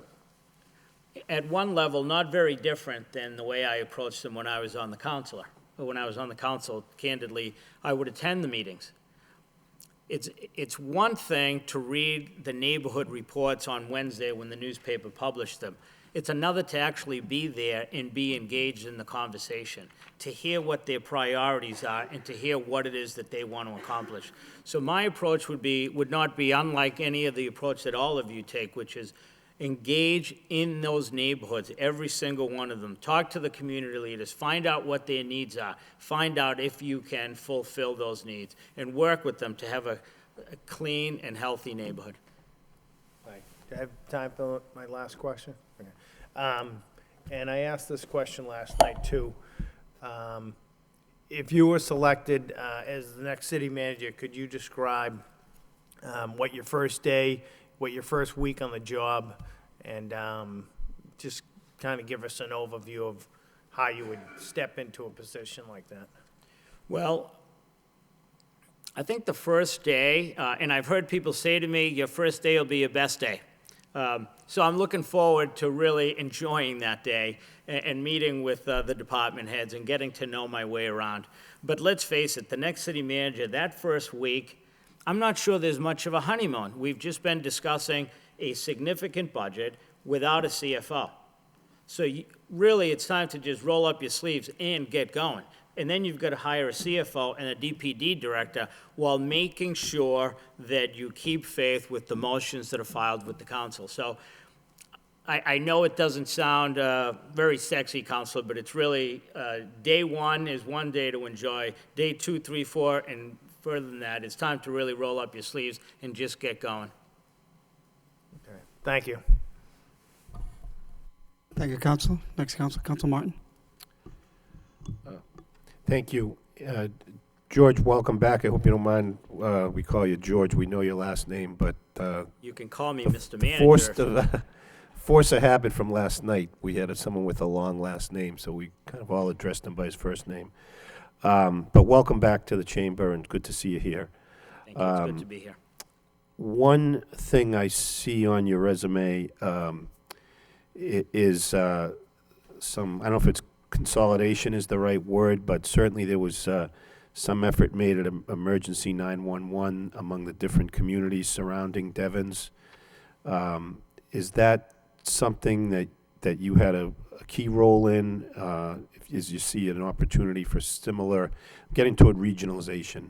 And seems to me you have 4 communities out there, and there might be some lessons you've learned there that could be beneficial here. And if that's a good example, fine. If not, maybe have another one. Right, thank you, Counselor. Those 2 regionalization initiatives are actually ones that I can actually trumpet that started with me. And when I got to Devens, the idea was to build a $10 million public safety building for the fire, the police, and the E911, all in the same location. When I got there, I just saw that the money just clearly wasn't there. It was not there, and the state funding was not there. So instead of scraping the whole project, I took the E911 and I looked at it. I know that the legislature, I assume through legislation, created the E911 department. And the way they're funded is not through legislation. They're funded through pennies from all your cell phones, very much like the bottle bill. A certain amount goes right to them, so it's not a line item in the state budget every year. And what they decided to do was they decided to take all of that money and put it into regionalization of E911, because a lot of communities that are aging, that have data, their programs, their communication systems that are getting dated, are very, very costly. In every community, we've got 365 communities. That means there's a lot of money to be spent. So the idea behind that pot of money was, let's say to communities, if you want to regionalize, we will pay for those upgrades. If you don't, we'll do the best we can, but we can't guarantee you the money's going to be there. So there's a real effort towards regionalization. So what I did is I put out a conversation to some of my neighbors in Harvard, Lancaster, Lunenburg, these folks that I meet with and talk to regularly, and say, we're not going to put a red cent in. This will not happen unless we get 100% funding. So we put our team together, we put an operations team together with the fire chiefs, and we applied. We applied for a grant. At the end of the day, we ended up with just under $4 million in a rehab building where we have a state-of-the-art E911 building. And if you, I think there's been some stories in the newspaper. Some of us have saved as much as $130,000 from our budget. So regionalization really is key, part of cost containment, part of efficiency, and needs to be looked at if it's doable at every turn. Okay. And how many communities participated in that? 4. 4. And is Devens, you count Devens? Devens, Harvard, Lancaster, and Lunenburg. We built it for 8, so there are folks that are actually looking to come on board. Okay. And how's it run? How's it been running? Terrific. The state 911 office funds them, and so it's really, the 4 communities share the operating cost. So I was paying close to $300,000 a year, and now I'm paying half of that. And all the other communities have saved money. Their capital project improvement comes from the Office of E911 at the state. Okay. All right, thanks. I'd like to switch gears a little bit toward, back toward economic development, at least to follow up on a theme of some of the questions that have been asked previously, about the whole notion of a marketing director, or, again, the interviewee we had last night said he separated that from DPD, but I assume there's still a lot of vacant space at Devens, a lot of development potential still. And what are some of the strategies you've used for that, for vacant space, to encourage development, things that you've used there that might be effective here? Well, we have an office in Boston that is a communications office. And so it's not that they do a lot of marketing, but they're constantly shooting out, blasts to every single newspaper, Twitter, social media about everything that's going on. So we're very proactive in that way. I personally created something that we just call it at Devens, the Devens Buzz. I try to come up with something once a month that's going to get us in the newspaper, on TV, and that is anything from having a conversation about the studios that I had at Devon's, and we invited a producer, we invited the director of the film studio for the Commonwealth, I narrated it, and we had the folks from the studios come, and we had a conversation. We attracted over 100 people, and we had a lot of newspaper coverage. So a lot of it is proactive. Those are the things that we do. We try to just, gin things up in a way that's going to create a good buzz for the community. Okay. You talked a little bit about the strategy you'd use to hire a CFO. What about a planning and development director? I don't see myself changing from that strategy, from talking to Mary Callery, to taking a look at the position, to see if it needs to be upgraded, to forming the right search committee team, to going out there and talking to people to see who's available and who's out there. So you mentioned you have certain people you bring with you, say to union negotiations at Devon's. Have you hired those people, or what type of approach did you use to bring those people on board? The key sort of your team, if your management team. A lot of those folks are long-term employees of Devon's that were there, and I would assume that I would utilize the same staff that we have here. It's a very experienced staff. So you didn't have to recruit a CFO, for example. One was there, or Yes, that's correct. That's correct. Okay. I've had to. I hired a DPW. I think for senior management, that's pretty much it over the last couple of years. Yes, these are long-serving folks that have been there. All right, and you've been able to work well, and they work well as a team together? Yes, we do. Okay. All right. Thank you. I think that's all I have, Mr. Mayor. Thank you, Councilman. Thank you, Council Martin. Next line of questions, Council Rita Mercia. Yes, good evening, Mr. Ramirez, and welcome back to the City Council chamber. Thank you, And thank you Counselor. for your interest in the position of city manager. And I was going to ask you, if you are the vice president, who is the president? So I thought there was one, but you're one of three. Is that what you said? So the president of Mass Development, which has its headquarters in Boston, is a woman by the name of Marty Jones, and she runs the agency as a whole. My job, as being a member of her executive team, there's 5 executive vice presidents, each with their own set of responsibility, the general counsel, finance programs. Mine is Devon's. Mine is to oversee Devon's, to run it and report to her periodically, but to report to the board once a month. And you seem very excited about Devon's. You've done a lot of good things there. It seems like it's vibrant and on the move, and yet you want to leave all that and come here to be city manager. Why would you want to leave that? That is a very good question, one that my wife has asked me a number of times. But honestly, it's exactly what I said in my very opening statement, Rita, Councilor Mercier. I love this city. This city welcomed me when I was an 8-year-old boy coming from South America, Colombia, with my parents. I didn't know anybody. I had no contacts. I spoke no English. And I have risen to a position where I can actually contribute to the city.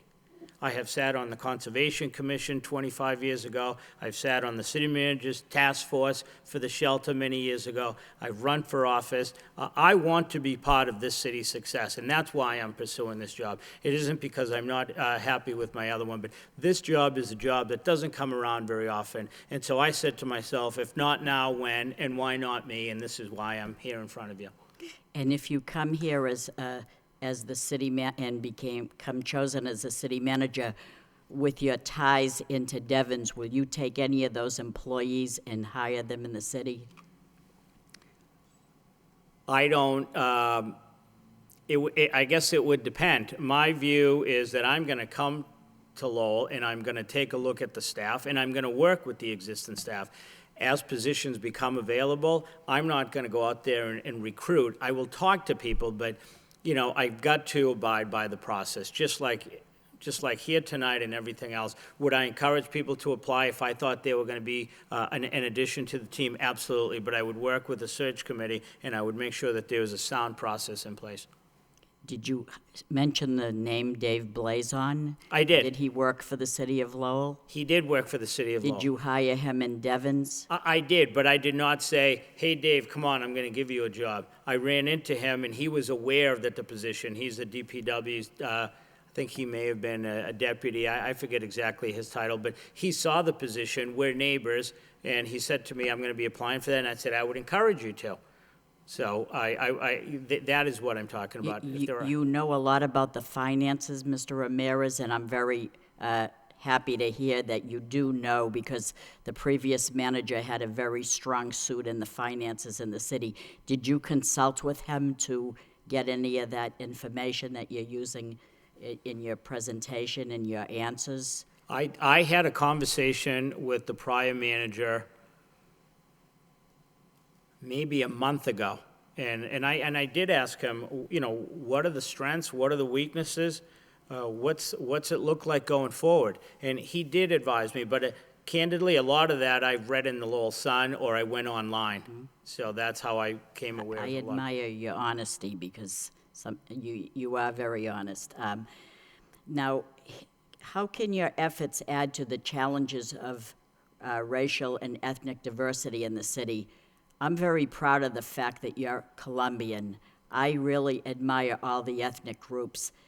And yet, I ask this question knowing that I haven't seen you at the Colombian flag raising, and you could be right up there as a model for the people. And of all people, I thought I might have seen you there at the flag raising for the Colombians. Right. I admire them very well, and so I wonder how your love of the ethnic groups would play out in this city. So my view on that, Counselor, is, as somebody said, as the face of the city, I hope to be a mentor, and I hope to be somebody that all of these ethnic communities can look at. I'm an immigrant. I wasn't born here, so I'm a first generation. You know, I'm not even first generation. I'm an immigrant. So I hope I can serve as a mentor. The last flag raising I attended was of the Colombian as a counselor. I haven't attended them since then. I just have not. And we you all should, because you're someone that they can look up to, and that's why I say this. What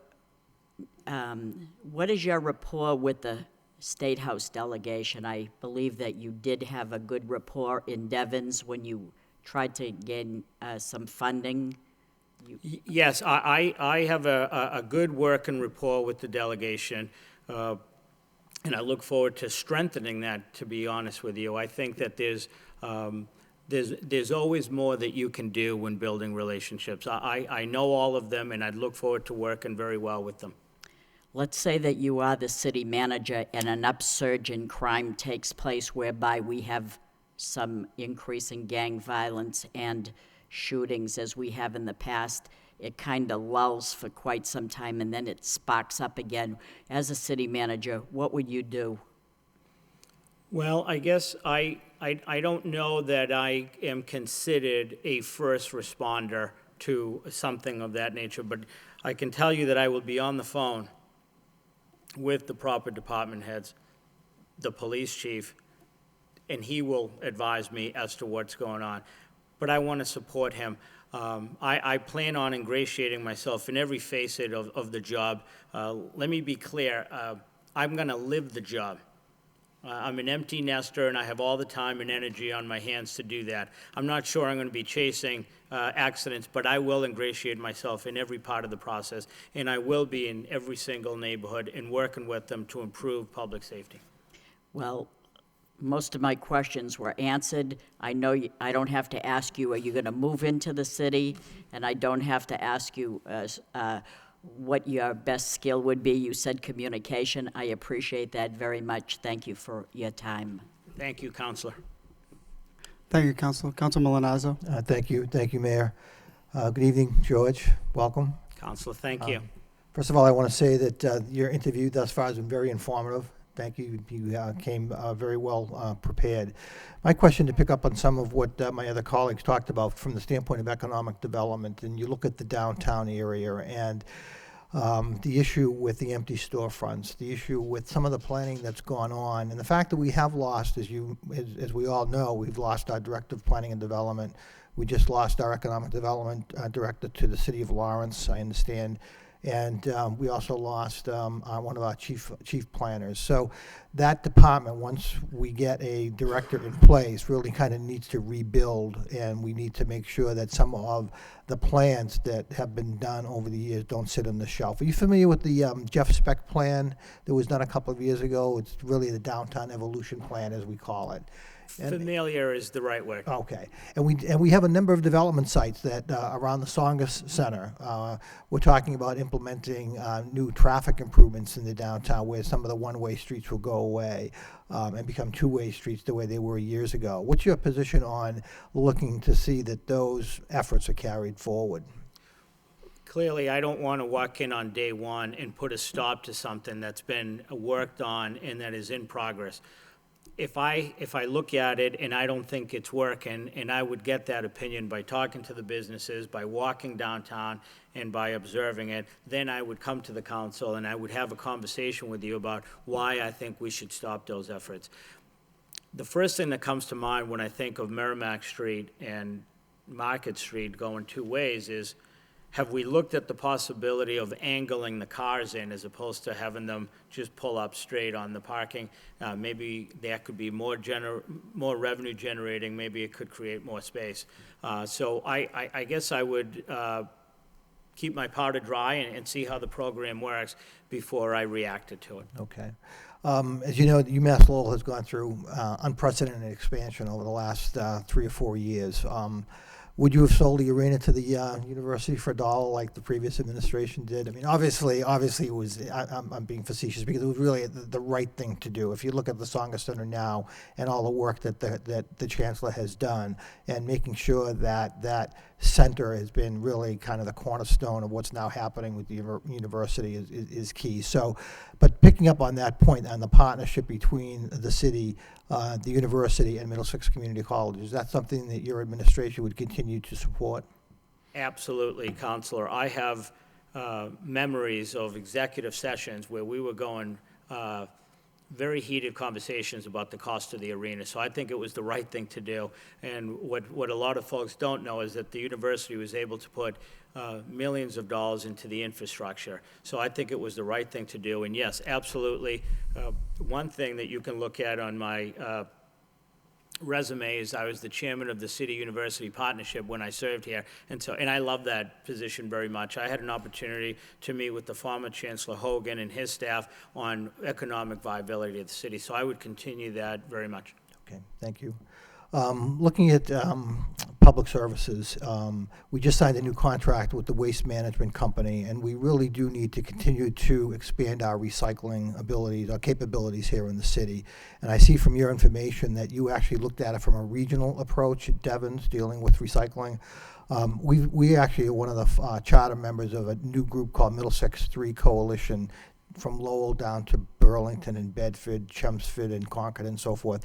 And they're looking at trying to regionalize certain aspects of providing services.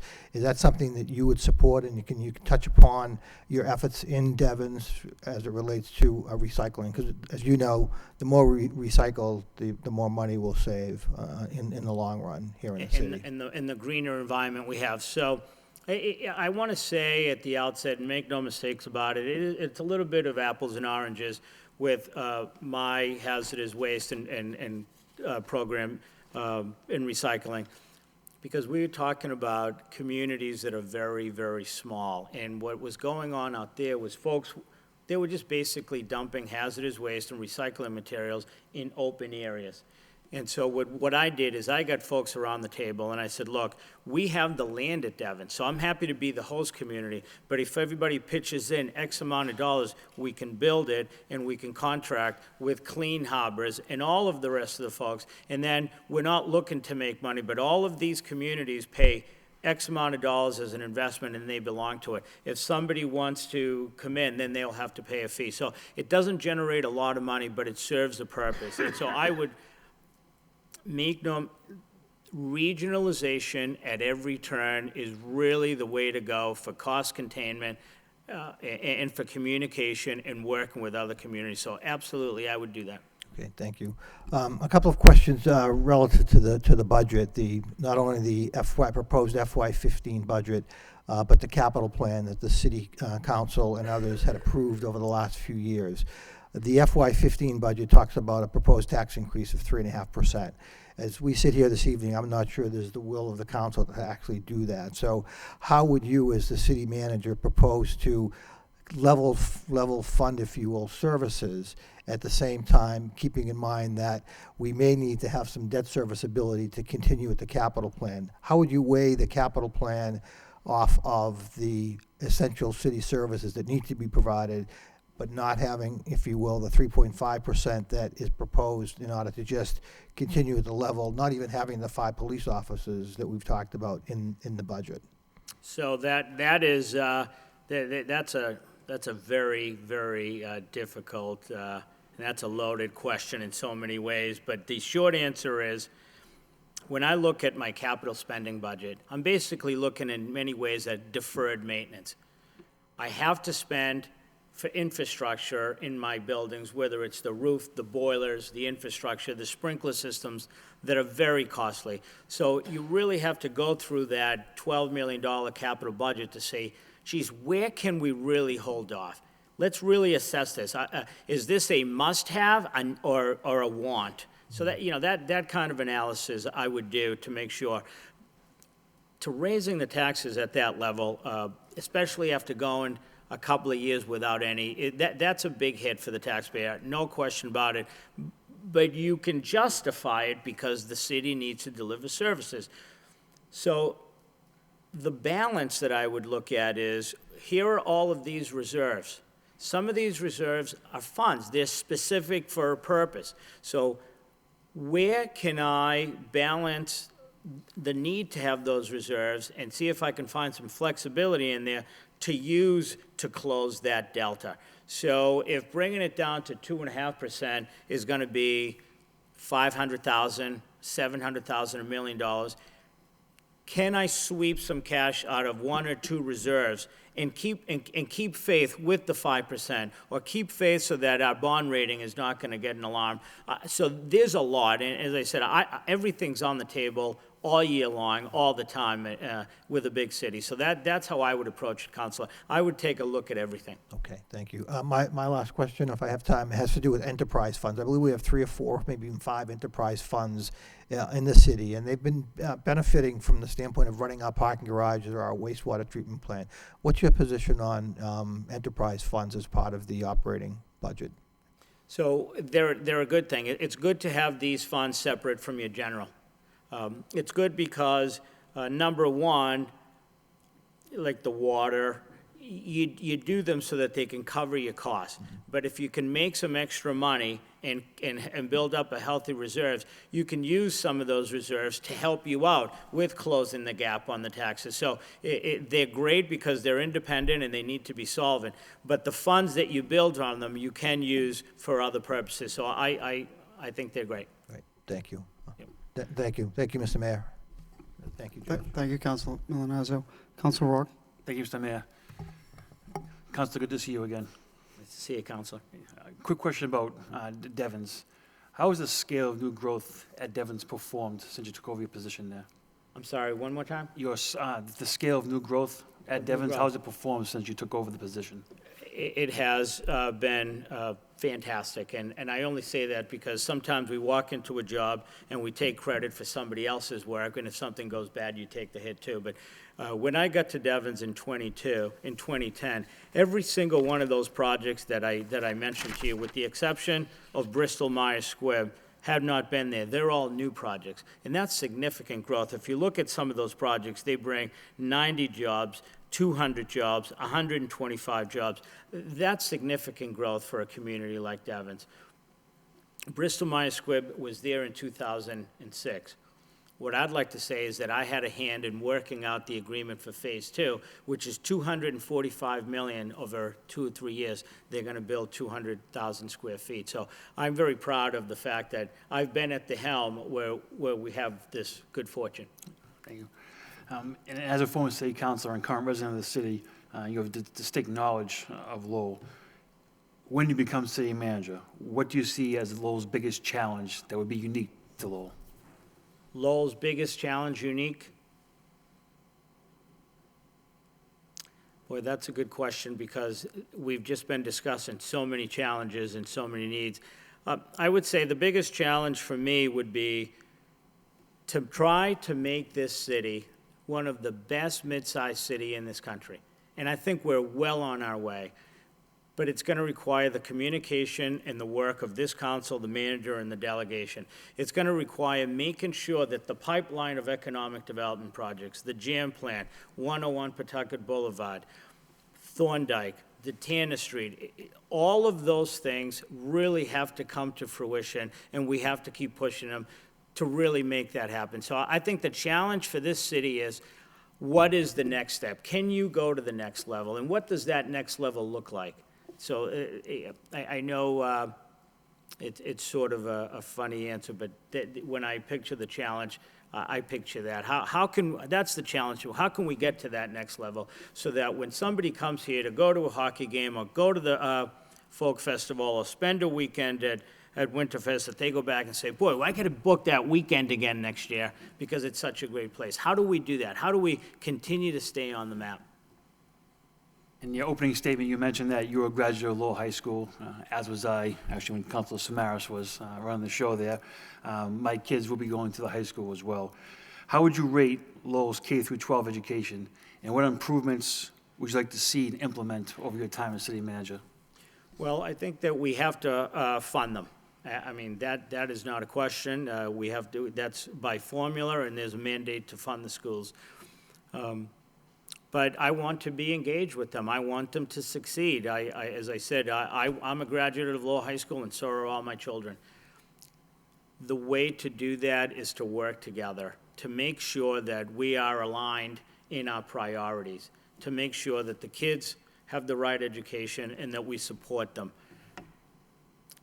I can't say enough about the importance of education. It's just working with them, engaging with them, communicating with them, is the best way to go forward. One budget question. Under what scenario or scenarios would you advise the council to tap into our reserves? Well, we might be looking at one based on Councilor Milanazzo's questioning. Councilor Leahy brought up the funding of the schools and the need for 5 police officers. Councilman Milanazzo raised the issue of the fact that we have this big, giant tax increase coming. So I think that you can expect that we're going to have a conversation probably in May when I've had a chance to sit and really take a look at the budget and be able to try to forecast if we bring these police officers on board and if we're going to keep faith with the school spending, what's that look like? What's that delta? Because I don't want to put anything more on the taxpayers' back than 3.5%. Is that too much? What's the difference? So I think we're heading for that conversation over the next couple of months, Councilor. Thank you. And one question, just maybe not suitable for tonight, but if you do become a city manager, you'll be in such a unique position of being an immigrant, to the city and becoming a city manager. Lowell has always had a city of immigrants, yet sometimes we struggle to get our newer citizens involved in civic engagement. Do you have any thoughts or ideas that might help with getting everybody in the city involved in such a process? Sure. I think that there are groups out there right now. Symbolically, as Councilor Mercia raised, is the flag raising. We recognized every single group, whether it's once a week or once a month. I don't know what the schedule is, but those are the opportunities to really attend and get to meet those folks and get to know what their interests are in the community. a lot of these folks are coming in very young through UTEC. I was involved with UTEC many years ago. We need to encourage these kids. They look like they have the energy and the interest. They want to lower the voting. These folks want to be engaged. So we need to harness that energy and that interest. We need to make sure that we make a case for them that we want them to stay in this city. It's okay to go away to college, but we want you to come back. At the same time, we'd love for you to take a look at Middlesex. We want you to take a look at UMass. We need that generation to stay here and be vibrant and grow and set roots here. And I think that's the way I would approach it. Counselor, thank you. Thank you, Councilor. Mr. Ramirez, this concludes the second phase of the process, and so we'd like you to, if you have a closing statement, you're entitled to 10 minutes, up to 10 minutes. You've been here for quite some time, so please feel free. Great. Before I do that, there is one project that I want to bring up, and I'm not sure it's on the radar, but, and this is really where I show my true colors as a Lowellian. If you're driving along 110, along the river, over in Centerville, where the Dunkin' Donuts is on Ridge Street, if you turn around and you look back at the city, in the back of Mass Mills, if you look, there's like 4 or 5 stories of gutted windows, empty windows, as large as that picture there. And they've been there since I was a kid. And let me tell you, that bothers me. Every time I'm over there and I look, I say, you know, when are we going to do something about that? Because if somebody's driving by and they square that up with what they just saw in the news, they're going to say, you know, that figures. I want to do something about that. That bothers me. I want to make sure that that project is done. So I just want to, whoever the owner and the developer is of that is going to get a call from me shortly after I take office. I can guarantee that. As I said, you stole my thunder, Counselor, when you asked me about my relationship with the council. I have enormous respect for constituent services and the motions and the job that you all do on a regular basis, having served in that, and I will not forget it as manager, absolutely not. Communication, I've heard communication is a major issue. To me, it's part of your everyday life.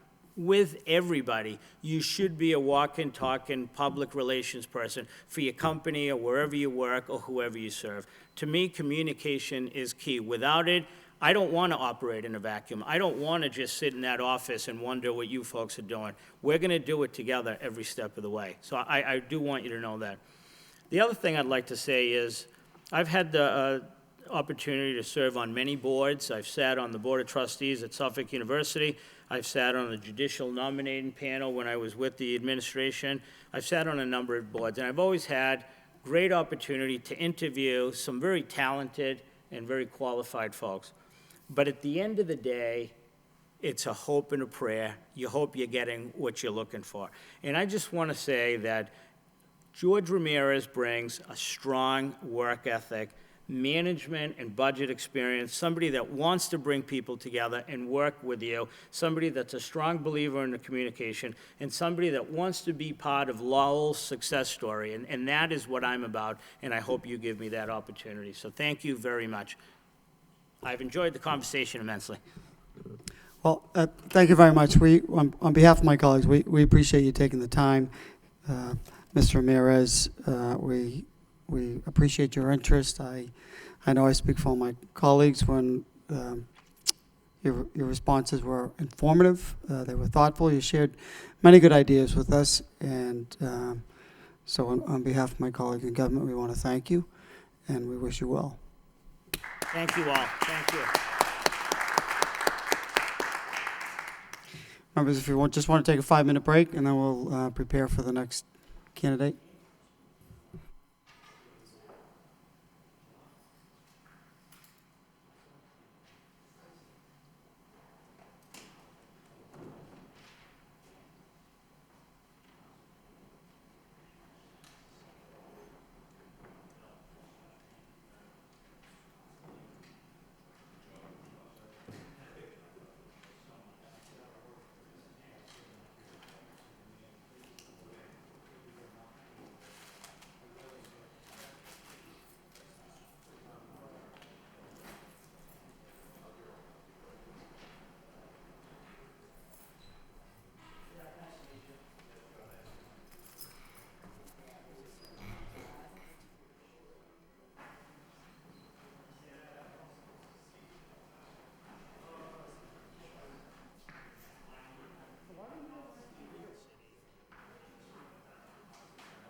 Welcome back from our short recess. Could the clerk please call the roll?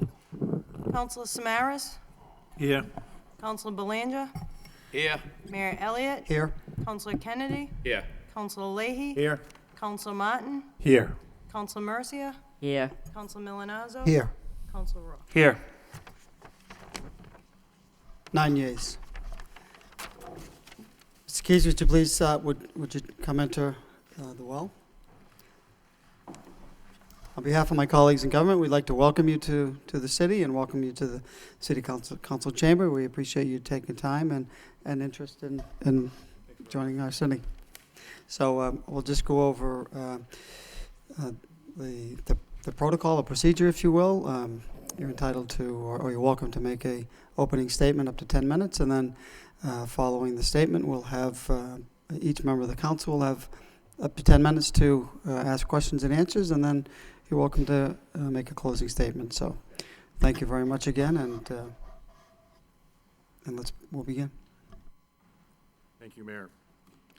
Good evening, and thank you, councilors, for allowing me to come here tonight. It's a great honor to be able to come here and just think I feel it is progressive for me after over 30 years in public service to come here tonight to the city of Lowell and be a finalist for city manager.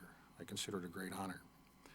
Let me read for you just a few things that I've been doing over the past few years in Blackstone. In fact, last night before the Board of Selectmen reviewed the past 3 years of my tenure there, because more importantly, one of my members is leaving. So when I arrived in Blackstone, there was no economic development plan. And let me make it clear that economic development plans are very different, and we will probably get into that as we go along. So the first thing I did with the Board of Selectmen was to organize an Economic and Industrial Development Committee. And with the approval of town meeting, funded some $15,000 to start the process of creating a plan for a town-wide program of economic and industrial development. During this time, we've acquired funding from the Department of Conservation and Recreation to construct a bike path through Blackstone that will connect with other communities in the Blackstone Valley and Rhode Island. And this should be completed this summer, the summer of 2014.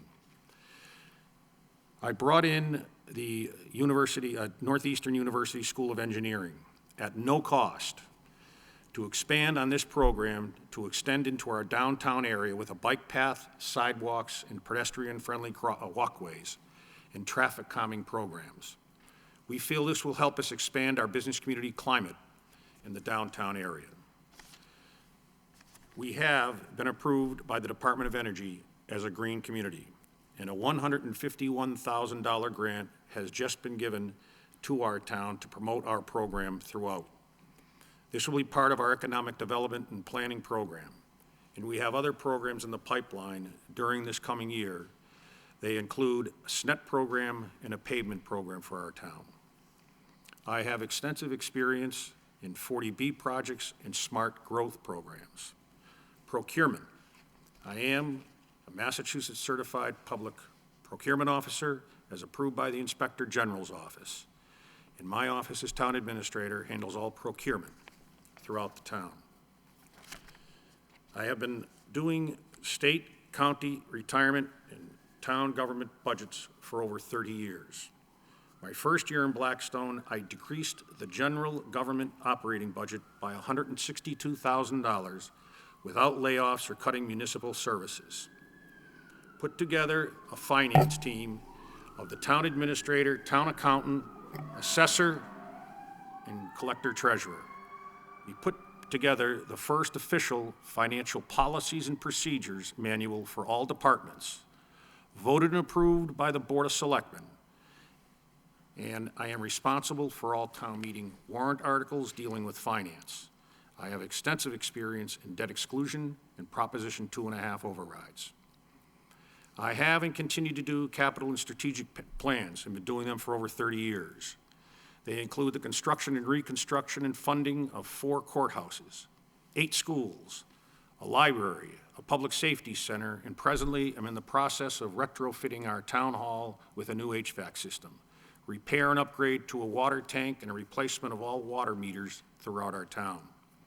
Capital expenditures also include financing for new and used fire trucks, ambulances, DPW trucks, and police cruisers, and have experience in borrowing through the RAN, BAN, and bonding process. To have projects become successful, you have to build relationships throughout the community, and most depend on a public-private partnership, with information and communication being the key to success in making sure all communities and boards have all the information necessary to make their decisions. We have just completed an upgrade to the construction of our recycling plant that serves 9 communities. Presently, we are reconstructing 2 school roofs at a cost of $3.6 million with a 57.74% MSBA reimbursement. I have completed a $4.2 million water sewer project for a trailer park, and with the funding coming from a loan and grant from the federal government. I have been administering collective bargaining agreements for many years, and they are, as far as I'm concerned, the rule book for employees and management. If written correctly, they will work in management's favor. I have negotiated all contracts successfully for police, fire, clerical, dispatch, fire chief, police chief, and the superintendent of public works. It is the first time anyone can remember in the town of Blackstone that all contracts were presented last year at town meeting. Prior to my tenure, the fire contract had to be settled with JLMC in favor of the union at an additional cost of over $20,000 to the town. These contracts don't only include here in Blackstone, but I have done these in Sherborne, Lunenburg, and Hopedale. I have been negotiating contracts with both a union member and management for years. I meet with my department heads in a department head setting at least twice a month. I have an open door policy with my employees, and they have access to me 24 hours a day, whether in my office or theirs, or by my cell phone. Everyone has my cell phone. Communication is the key to a successful operation. But as a manager, so is listening. Employees are an important part of the success or failure of the organization. That's why I work as a team. I cannot do this job alone. The employees are my greatest asset and resource, and they are the success to the operation. Employee performance reviews are only as good as management wants them to be. We have given our managers and employees the tools to be successful, If we don't do that, performance reviews are a joke. Reviews should be done ongoing on a quarterly timeline. So when the annual review is done, there will be a pattern or a trail to follow. This is why at the annual evaluation process, there is no surprise. Progress and discipline must be used for management and for us to be successful. I have administered discipline. Administering discipline must be clear and concise. I always notify town council in dealing with discipline matters. I do this for the protection of the administration and the town. There are rules and regulations regarding discipline, and the administration must adhere to those rules. These are just some of the areas of employee issues I have been involved, and they include suspension, dismissals, EPA, illness, maternity leave, military leave, leave of absences, and leave of absences. Thank you. Thank you, Mr. Keys. Yeah, the first individual for City Council that'll start the line of questioning or question and answers, Councilor Samaras. Thank you, Mr. Mayor. Mr. Keys, welcome to Lowell, and thank you for being an applicant for this position. Thank you. Okay, you've actually addressed a lot of the issues that we as councils have brought up, but I'll start with my first question. Like most municipalities across the country, we are and they are finding it increasingly difficult to maintain services without a tax increase. How would you guide this council and the community in making difficult choices with regard to the budget? If there was a need for a tax rate raise because of sustaining some type of service, would you look to a budget reduction, or would you raise revenues to meet the community needs, and how would you explain that to the city council and the community? So your question is that how do we continue to maintain services without increasing taxes? Or would you, what path do you think you would I take? think the first thing you have to do is you have to review the budget, and you have to find out what you're looking for to increase and why you're increasing it. I mean, you have, as I call it, when you do budgets, as I always say, you have to do it in a formula of what the schools want and then what the general government wants. And it always has been, as everyone knows, sort of like a civil war when it comes down to the time where the final decisions have to be made. But there has to be scrutiny of the budget. There has to be what your revenue sides are, what your expenditure sides are, and what can be maintained. I just mentioned to you that the first year I cut the budget by $162,000. I cut it because I had the department heads go back and tell me where they really could cut without cutting services. I think that can be done. I think there is areas of the budget that we can do without. I know it just by reading budgets and being through them all over the years. The other things is redoing your bonding after 10 years because of what the rates are. Let me talk about in negotiations with your health insurance, in doing that. Also, whether it be with your insurances with your property and casualty, things such as that. Those are the things that you can control and can cut and or have a different formula for. There are things that you can't touch, such as your retirement benefits, which, by the way, are growing in my community at 17% each year over the last 2 to 3 years. But in our negotiations, when I first got to the town of Blackstone, our health insurance costs were climbing between 9 and 11.5% every year. I broke away from the schools because I looked at the experience overall from what we had with the regional schools and ourselves. In the first year, we went to a 7% increase from an 11.5. And then in our negotiations, I included some language where we changed the deductibles, we changed the co-pays. This year, Maya has just notified me that our increase in our town is 1.07, which is excellent, we feel, in an increase of only $4,400 and a line item that is costing me over $450,000 a year. So those are some of the things that you have to look at. And you have to do them over a period of years. And when I say it just can't be a one-day, a one-time one cut does all. If you can formulate an operating budget, which I have, and I can produce, we have them for 24 and 36 months. When I have a department head do their budget, they do it for 3 years. When they do their capital budget, such as fire and DPW particularly, we have them do it for 5, 10, and now DPW, 20 years, because our trucks are lasting 20 years. So those are different things that we do. I said it in the statement that we have used vehicles. We now purchase used vehicles instead of just buying brand-new vehicles. Instead of selling a truck, we retrofit trucks now, where we just buy the back end of the truck, and/or we just put in a new sander and retrofit new brakes or whatever it may be to rebuild it for another period of 3 to 5 years, so we know we can do those kind of things. So those are all things that are cost-saving measures that, on the bottom line, do save us money.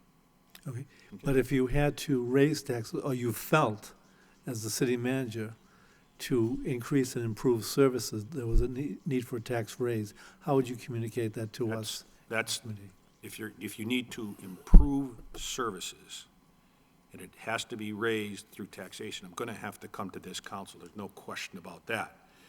But I think the answer to that is what is it that has to be raised? Is it a public safety issue? Is it a public health issue? And is it mandated by the federal or state government? And is there any monies coming back to our community? Let me give you one that I'm dealing with right now that all communities are, veterans. I'm sure your veterans' budgets are starting to skyrocket. Mine particularly is, because what they're doing is now, the state is now taking those who are on food stamps, welfare, housing assistance, whatever it may be, and they're shifting them to the veterans agents in the particular municipalities. And the reason is because they are reimbursed through the federal and state government. We're reimbursed at 75%. So those agencies are saying, if you're a veteran, we want you to go to your veterans agent in your community and apply for those funds through the veterans agency. When I got to Blackstone 2 years ago, my veterans budget was $20,000. Approved last night by the Board of Selectmen, our new budget next year is going to be $124,000. So those are kind of things that you have to talk about as you move out. Good, thank you. All right, Lowell, in Lowell, we have a good city, okay? And it's a city where our statistics will say it is a safe city. However, there have been some spikes in violent crime. In order for this city to thrive economically as a vibrant city, it must be safe. The neighborhoods and the downtowns. We have hired a new chief of police who's taking strong actions and I think the proper steps, talking about hiring 5 more policemen and other things. But you are the face, as the city manager, you would be the face of the city. And how do you expect, or how do you see your role? I don't expect to see you in a patrol car, but when certain things happen, people become alarmed, and how would you handle that type of situation? Would it just be let the police do what they have to do, or do you see yourself having a role in that? No, I think the town manager, the town administrator has a key role and is the leader on those situations, particularly on home robberies, break-ins, daily break-ins. You have to go out to the neighborhoods. You have to meet with the neighborhood councils. You have to meet with the neighborhoods themselves. I am a member of the Atwater Park Civic Association in my neighborhood. I can tell you the reverse role that happens, but more importantly, as a town administrator, we have 2 large senior housing projects where we continually visit and tell those seniors that they are safe. We patrol those areas, and if there is a problem, I've been out there to talk with them. And you talk about public safety on those kind of things, and where not to be, I've had 2 major house fires, where I've been on the scene of a major house fire. Okay. I think it's important because we have 2- and 3-deckers in our town. I've been out there at 5, 6:30 in the morning, make sure the Red Cross is out there, making sure that our Board of Health is on the scene. Not to micromanage you, mind you. I want to make sure, but more importantly, to give support to my fire department, my police chief, and the police department, and the department heads that have to be there, your inspectional services and your Board of Health, and making sure that those and the resident is taken care of. Okay? Good answer, thank you. All right, and looking at your resume, you talked about economic development, and you talked about organizing an economic industrial committee. In Lowell, we have a group of businessmen, leaders, bankers, the publishers of the paper, realtors, educators, who contribute a good amount of money to become part of that group. And it's a strong example of a working public-private partnership. It's called the Lowell Plan. The mayor and the city manager are asked to be on that board. The purpose of that board, or those business people, are to help the city deal with a lot of its issues, economic issues, help by funding a study, a survey, help by hiring a consultant, help by, in other words, when we built the Songus Arena, the LaLasha Park, they were a major supporter of that enterprise. So they are an effective group of business leaders. How do you see yourself working with that group? How do you see yourself using that group? Because it can be as effective as you want it to be, or not as effective.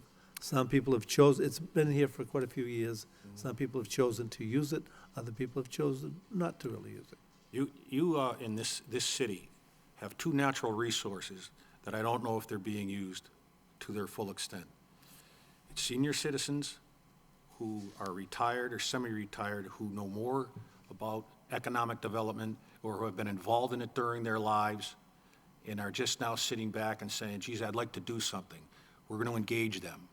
Number two is the University of Massachusetts. You have it right across the street, right across the way, where there's young men and women studying economic development. We're going to put them to work. We're going to bring them with the business community and have them exchange with the business community and learn from them, and the business community learn from the young men and women as to what some of the pitfalls are and what some of the touch tones are and successes are in economic development. I think that's awful important. I think that you have to look at it that way. I think one of your biggest economic development operations that isn't used, and if you look at it in major metropolitan areas like the city of Springfield, is your hospital. Bay State Medical now employs over 5,500 employees. You have a hospital here that you should engage where, bring it in to help revitalize some of the downtown area or some of the neighborhood area where it is. It's awful important to do that. And I think those are some of the things that you have to look at, and the manager has to be the leader. Cannot sit on the sidelines, but has to be one of those that takes the forefront on doing those kind of things for the community. Okay, but for clarification, because it's hard to understand the concept of the Lowell Plan, but when you talk about our hospital leaders, the university, they're all on that board, so they're basically in one room. You're right, but I'm going to take the young men and women who are the students that are learning economic development and some of those courses that are over there and say, let's engage the young men and women that are going to be our leaders in the future. I think that's important. That's what I'm saying. I've done that, and it works. Northeastern University, capstone program. I've used it when I was in Sherborne, and I've used it now in Blackstone. The Department of Transportation accepts their engineering studies. It has saved me well over, just a little short of $200,000 in engineering fees. And I think that's important. And by the way, they've been in other communities. They've been in the city of Boston, they've been in Lowell, they've been down in Nantucket. Chappaquiddick was one of theirs. So they do these programs. And I think we can engage the educational institutions, not just University of Mass, but others, to come in here and help us with those programs. And again, it segues into your earlier question of saying cost savings. And I think those are some of the things that we can look at. Okay. Okay? All set? Thank you. Thank you, Okay, Council. Tom, that's it? Okay. Next Council is Council Belanger. Thank you very much, Mr. Mayor. Mr. Keys, I want to welcome to Lowell, and thank you very much for your interest. But Thank you if very you don't much. mind, I'm going to call you Dan. We've been rather informal throughout this process, and I hope you don't mind. Thank you. But Dan, could you do me a favor and brief this council and the viewers at home, tell us a little bit about Blackstone, in particular, where is it? And pardon my ignorance, I wouldn't even know what highway to get on to get to Blackstone, and what's the population, and what was your annual budget, if you don't mind? I pardon that ignorance because I didn't know where it was either when I started, so, Mr. Keys, could I, Yes, yeah, sir. I was just going to ask you if you could just pull that microphone a little bit okay, closer. sure. Mhm. I think it would project a little bit better. Thank you. Blackstone is in the Blackstone Valley. It is in the corridor of 146 between Worcester and Providence. We are right in the center. We abut Woonsocket, Rhode Island, town of Millville, the town of Uxbridge, the town of Bellingham. And to talk about economic development and the bike path we're putting in, I'm having a meeting with DCR next week regarding parking lots now, because I want to make ours, because we are exactly in the middle of where our bike path is. And by the way, that bike path is going to go from the city of Worcester to Providence. And they are working their way from Providence toward where we are, and we're working our way down. We still haven't picked up Millville and Douglas yet, those towns, but that's where we are. So that's where the town is. And you talk about economic development, we're talking about putting in some small shops and small little, we hope, pubs of some kind to bring people forward and come in to visit our town. Okay, and the annual budget is, Dan? Our annual budget is $21 million, $20 million, and the population? 9,300 people. 10,000. Okay, thank you very much. Now, Dan, if you are appointed to city manager of Lowell, would you consider moving to Lowell?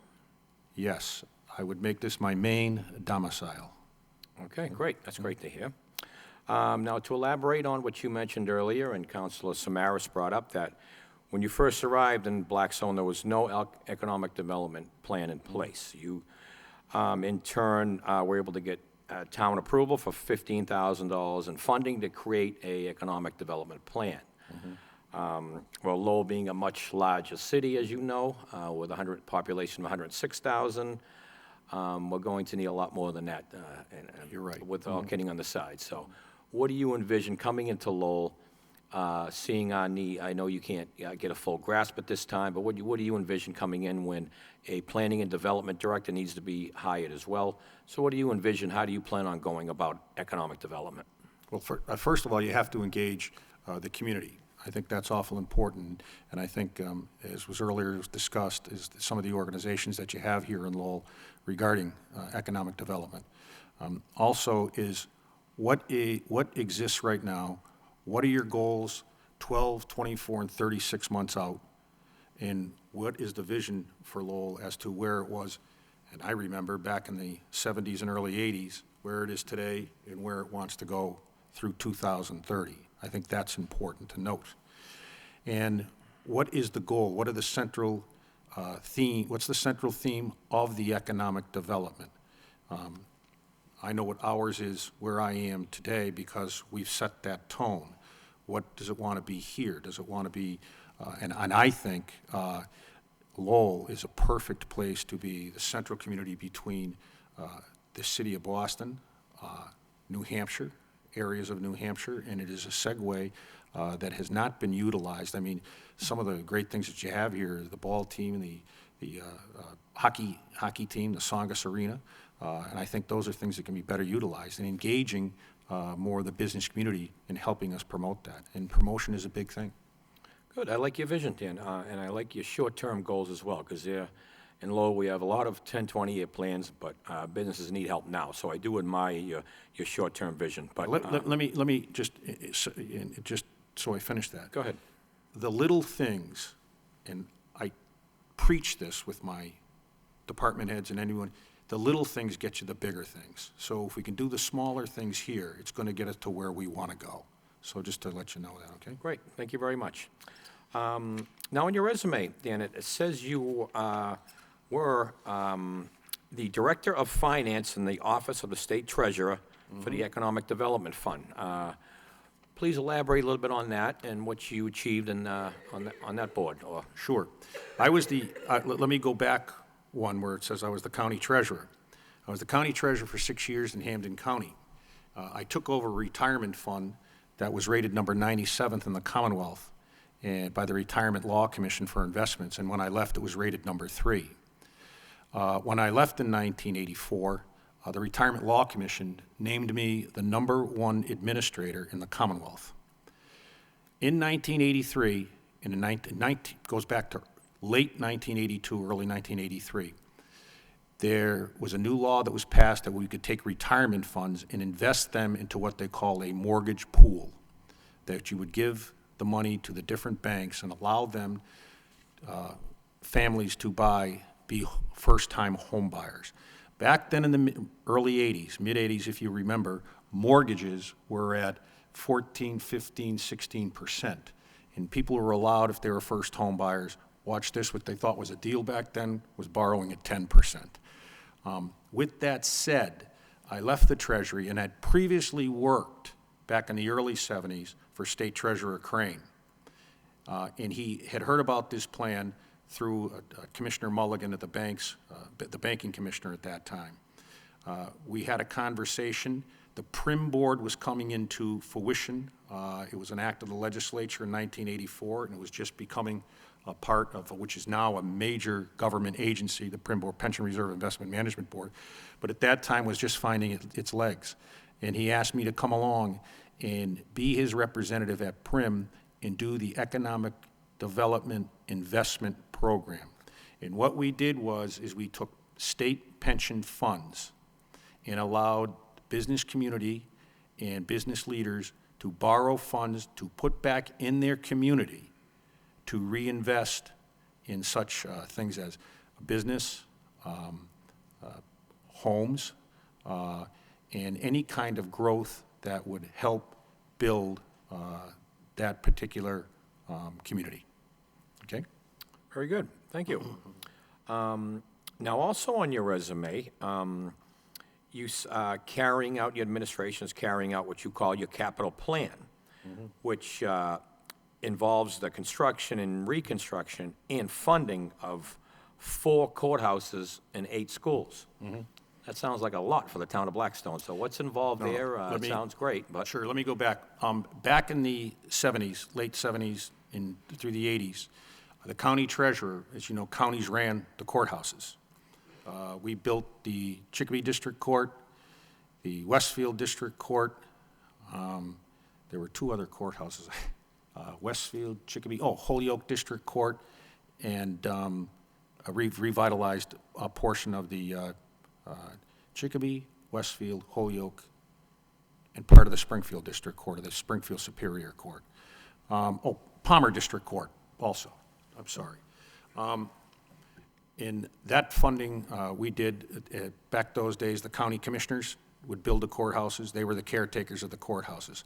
I oversaw the borrowing, did all the bands, the bond anticipation notes, did all the investments,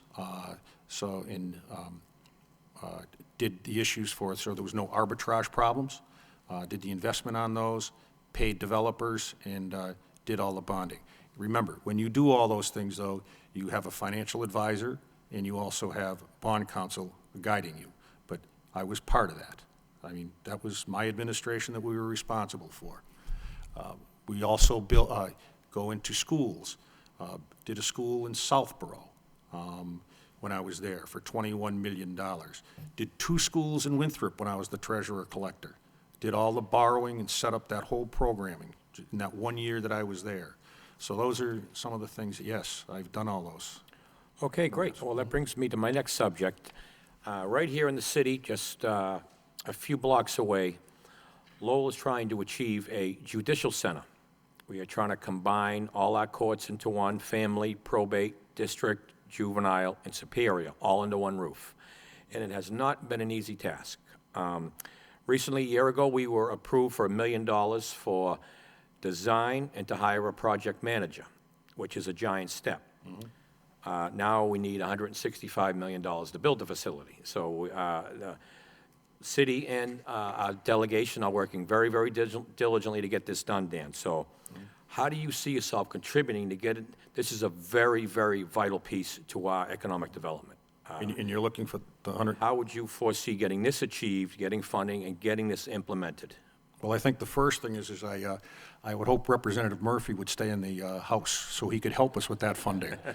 And, I think he begs to differ on that yeah, one. well, but I hope he has a sense of humor. Yeah. But listen, we're going to have to work with the delegation, and, you know, everybody's grasping for money everywhere, but more importantly, the manager has to help sell it.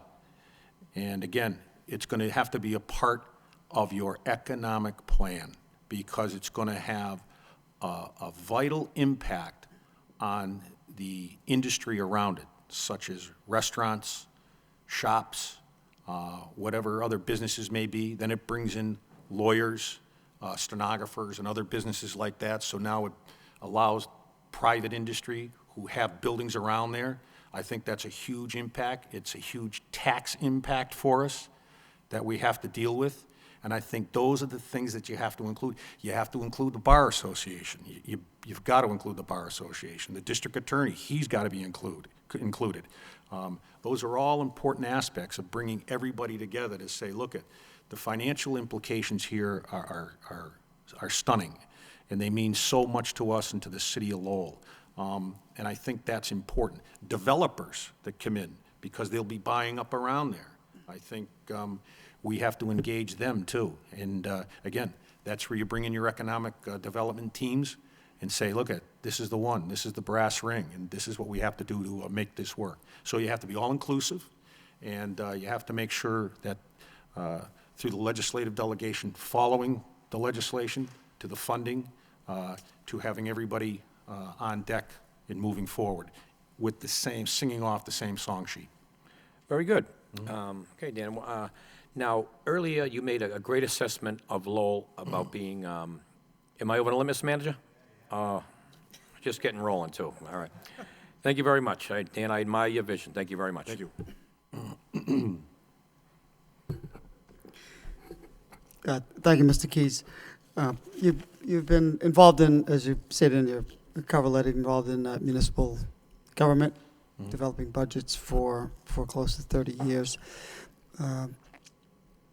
How do you approach developing your budget when you're looking at levy, or did the town of Blackstone, are you at the levy capacity, or is there levy ceiling Yes, available we're not, to it? we're not at capacity yet, okay, but we, in fact, last night we just completed, or should I say, we completed and the Board of Selectmen voted all the warrant articles for town meeting, which is, by the way, the earliest they've ever done it, they thought, in modern history. They cannot remember it. We've had all the department heads step up to the plate, and the increase in our general government, not the school, general government, is approximately 2.2%. We hope that drops because we don't have our insurance figures in regarding our liability insurances. And there are a couple of other things that we are still waiting for. There you go. So you don't go into it saying, I'm just going to, I'm going to go up to 2.5%? No. You kind of back into it depending upon what your expenses are and what the revenue projections come from the state. Right, and let me say this, Mayor, too. We started this budget process back in September, and the reason we were is because when I got there 3 years ago, I had everybody set up 3-year budgets. This year, I don't think there are 2 departments that are not level funding their operating end of their budget. Don't include their salaries or the employees because I'm under union contracts, and those are already involved in those. But the operating portion of most budgets are a 0 increase percent. Your cover letter references your progressive management style. Can you explain a little bit what you mean by that? Sure. I let the managers manage. Let me do a couple of things here, and these are really important when you're dealing with people and you're dealing with operations. One of the things is they had a great concern, a very grave area where the books had not been reconciled in 11 years. the treasurer had not reconciled the cash book. It took us, we very simply revamped the whole treasurer's office. We took some people out of the treasurer's office and trained and retrained them. We also did that in the accounting office, where we had a open door, or should I say a revolving door, of every 12 months we'd have a new account. We finally have one in there. We've signed a 3-year contract, and she's going to stay. But with that said, and plus of the pay, but let me make this clear. I find in government, and this is not a knock, but in where I've been, and please listen, is that we buy the equipment, we buy all the goods, but then we don't train, or we don't continue to have ongoing training. The Board of Selectmen allowed me to put training in the budget with approval of the Finance Committee and town meeting, where we now have ongoing training. You know, you spend $60,000, $70,000 a year for a munis accounting system and financial system, but yet we weren't training the employees along with the upgrades. We do that now. All employees have continued computer upgrading systems. They have continued educational classes throughout whatever it may be. I make sure they go to classes, such as our DPW people now go to OSHA. They never even thought of going to OSHA classes before, but now we're doing that.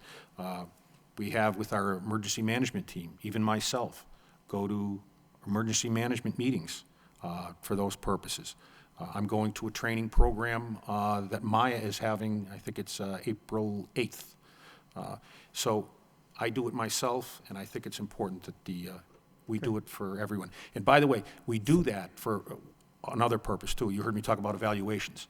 If we're going to evaluate employees, we have to give them the tools to do the job so we can evaluate them properly. So it's a two-way street. And we have a very progressive employee operation now. And one other thing, may I add to it, if you don't I mind? got a lot of questions. You know, all right, well, I'll just give it to you. We hire from within. Since I've been there, all departments, excluding the town accountant, have been hired from within. Town clerk, assistant treasurer, council on aging director, all are now have been hired from within. Go ahead. Okay. No, thank you. I appreciate that. So when you reference on, just real briefly, your rating increased from, AA to AA plus. Can just real briefly, what factors did Standard and Poor look at? Sure. Number one was the operation of the way I was running things compared to what was being done before. And I have that Standard and Poor's report, and I'll leave it for you to look at. Number two is we set up our financial policies and procedures. That was never done before.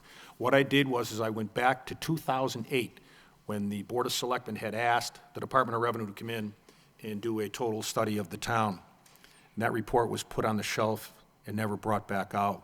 The first couple of weeks I was there, I took it, dusted it off, and we met all the requirements except 2 of them, which took us another year to implement. One of them was our financial policies and procedures, which by the way, every member of the finance team, along with their staff, has had an impact or say on this. That's number one. And number two, we finally balanced the cash book. Okay. What percentage do you have reserves? Percentage of reserves? We're at 15%. Our stabilization is at $3 million. 2 million? $3 million. 3. Mm-hmm. Okay. When I got there, it was $1 million. It's now $3 million. I just have free cash, just a little less than $1 million, and 3 reserve, 3 stable enterprise funds, water, sewer, and recycling. You mentioned in your letter you're a purchasing official, certified purchasing official. What is what's your philosophy? I mean, I understand and know that there are certain exempt activities under Mass General Law. How do you approach those, in Blackstone or other communities? Sure. Do you go out for an RFP if you don't have to, or do you just pursue the exempt activity under the statute? No, and I'm glad you asked that question. Is such as our legal, when I was in Sherborne, went out to bid, sent it out for request for proposal, i.e. request for qualifications. Did that just recently because we have had an engineering firm in Blackstone. Same when I was in Lunenburg because we had major water and sewer projects. Sent out bids for engineering, which again, you don't have to, as you know. It's amazing that things change when you send those things out to bid, and I do that. I have no problem doing. Same with recycling. We have a major recycling operation in our town. As you know, we don't have to send them out to bid. I just sent my director for recycling down to Florida to look at trucks because I didn't think some of the things we were getting here, and we now have different prices, so it's important that we do those things. Yes, the answer is yes. Okay, thank you. Just changing the subject a little bit. In Blackstone, you do have some regional services, particularly dispatch and transportation, regional senior transportation. I guess it was about a year ago, there were, I guess, some differences of opinion on that regionalization and the provision of those services. There's been some discussion, as you know, not, I guess, across the country during a time when they're trying to reduce costs and by regionalization of some services that is an approach. But first on the dispatch, how effective do you feel that approach is taken? Okay, we do not have regional dispatch in Blackstone. We looked at it, but it was not, it didn't work for us. Okay. Okay, that's number You one. did have it at one time when you had Millville and other communities participating in a regional dispatch, and then? Not while I was there. Okay. Okay, that's number one. And number two, we partnered with Millville because of the growth of our senior population. We couldn't service Blackstone and service Millville. And the cut was approximately 85%, 15% on expenses. So it didn't make sense to us to continue to service Millville and not service our community. So the Board of Selectmen felt that we should break off from Millville because Millville didn't want to pay the added expense. We went through some negotiations with them, and we now work on our own. And let me state that our ridership has increased, and our services have increased, and we have had a new van donated to us by our power plant. So there you go. Just one, do I have time, Mr. Manager? That was 10 minutes? Okay, thank you. Thank you, Mr. Keys. Next, Thank you, Mayor. council will be Council Kennedy. Thank you, Mr. Keys. If there's no objection, I'll call you Dan as well. Absolutely, sure. Keeping it kind of informal. On your resume, I noticed that you were the Hampden County Treasurer for 6 years. So were you elected into that position? Yes, I was. Okay. And had you held elective office prior to that? No. You just ran for county treasurer? Yes, I did. Against the mayor's brother. Okay. So I thought For you. Did you run for re-election? yes, I did. Against the mayor's brother again? No, against the city council president. Okay. All right. And. By the way, did me a favor, so. Yeah. Several of the communities that you've been a town administrator in are much smaller than Lowell. But have you lived in Springfield for most of your life? Yes, I have. Okay, so Lowell's government and the size of Lowell would be more in keeping with Springfield than it would with Sherburne or Blackstone or some of the other communities. And so, how would you make the connection? I mean, I know where Blackstone is, but I don't know much more about it other than it's small. I know that Sherburne's in Middlesex County is kind of an affluent community. And your resume seems to show a progression. But how would you answer that? Like, how do you think that your career, which has been extensive, helps you to be the city manager in Lowell? I think the 30 years of experience that I have from county government and then going into town government and going through the steps, the Mass General Law, whether you're in a small community or a large community, still regulates as to what you're going to do. So you have the basic quality. And I've also had the experience and the expertise of working in the trenches. I know what it is to be a manager. I know what it is to have emergencies. I know what it is to have to be somewhere when you don't think you're not scheduled to be. I've also dealt with the budgets, and I've also dealt with emergency appropriations.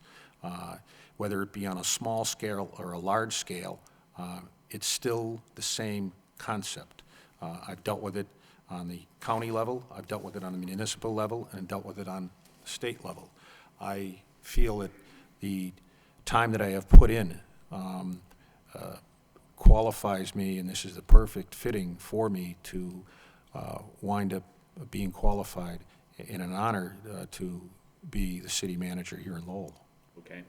When you, I think that one of the things I liked about your resume was that you initiated the economic development in Blackstone. But when you speak about it, it seems to surround a bike path. And I'm assuming that since the downtown was or the central business district was included with the bike path, is that a spur off of the main bike path? Is that what you're talking about there? Yeah, or- what happened is that my feeling was, and I brought it to the Board of Selectmen, and I remember my chairman, Mr. Wozniak, I said to him, look, why is this bike path gonna just go through our town? Why don't we stop it and make something available to people here?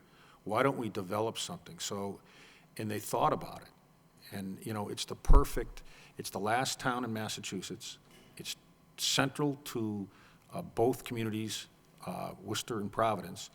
And today, we are trying to put plans together through our planning board of making some smaller, as I said, pubs, whatever may happen, eating areas, shops, whatever may happen.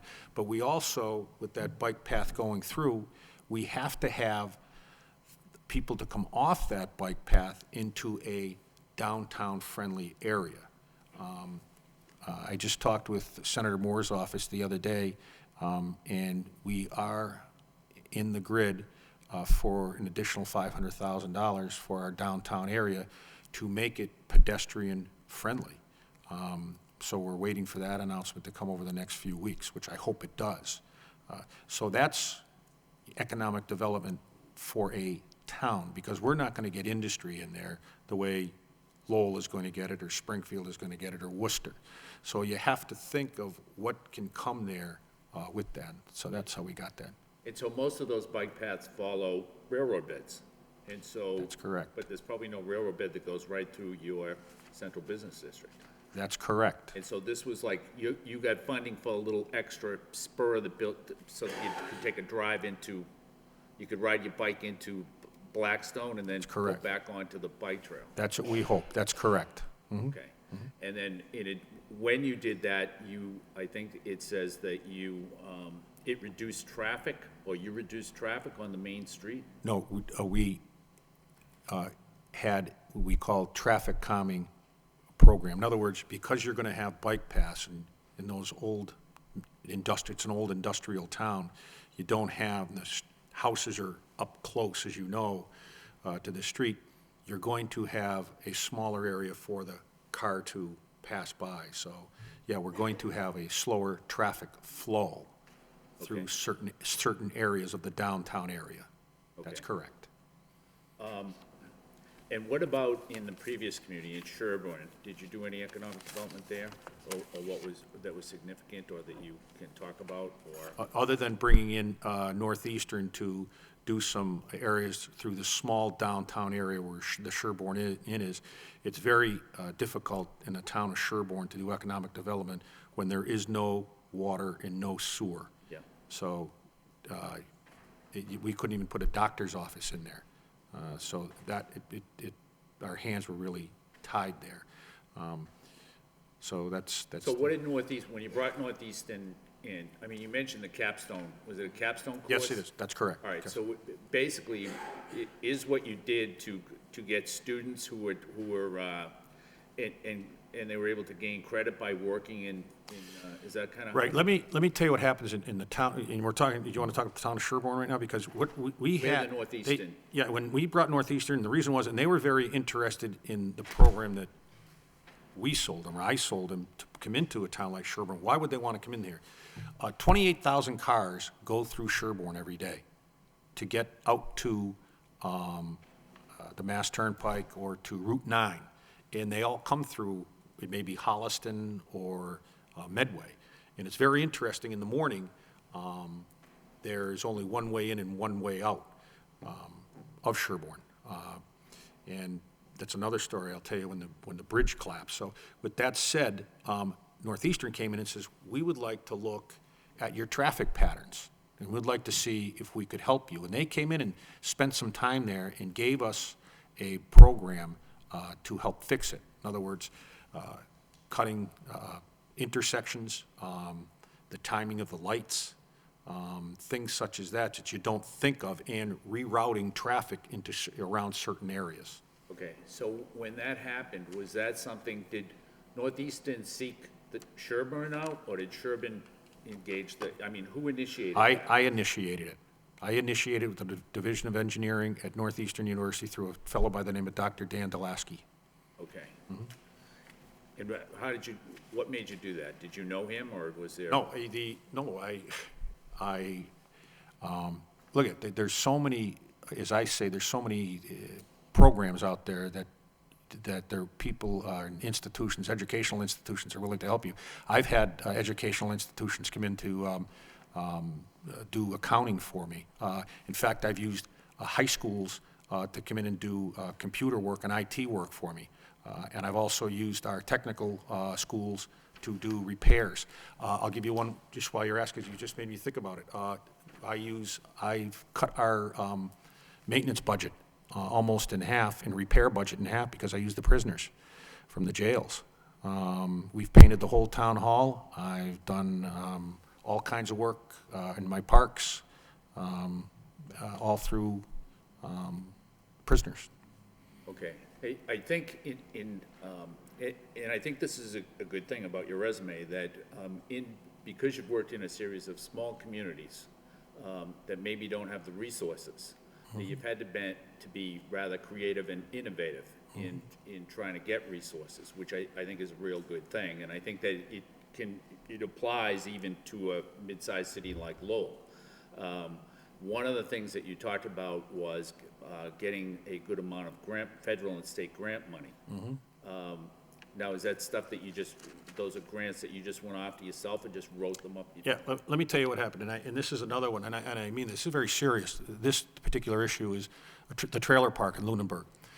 Trailer parks are not 40B programs, and the legislature won't recognize them. And there's been a bill in the legislature every year to recognize trailer parks so we could make them part of our 10%, as you know. The federal government doesn't even know anything about 40B projects, or what you call, but they recognize in the rural communities trailer parks through the Department of Commerce. And I stumbled over this and called Senator Kennedy's office. And after going through it, there was a fellow by the name of Jay McCarthy had called me 3 or 4 times, and the senator then called me himself and said to me, this is pretty amazing. We're going to send you over to the Department of Commerce, going to have you see a guy. And we wound up getting $4.2 million to retrofit a trailer park in Lunenburg with 40% grant money and 60% loan at 2% for 40 years to the owner of the trailer park, because most of the people, it was over 70%, 80, there's a formula, had to meet the criteria of finances, and they met it. They put new water, new sewer, new roads in. He updated the whole place, and today you have a top shelf trailer park in Lunenburg. So there you go. So yeah, you can, and you do, and if grants are important, because small towns and small communities couldn't get by without them, you know? Yes. If you get the job in Lowell, if you become a city manager, would you take the job without a contract? I would like a contract. I would like a contract, but that's not a deal breaker, Okay. okay? And I'm not gonna, That's a maybe? no, I'm not gonna sit here and negotiate that All today. right, right, No, that's not a deal breaker. okay. And I guess, would you have a vision of the city? I mean, for what you know about the city, what would you do for, I have time left? Am I over the? I am? Okay. All right. I'll save it for the next person. Thank you. Thank you.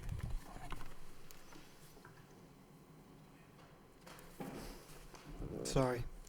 Counsel Leahy? Thank you.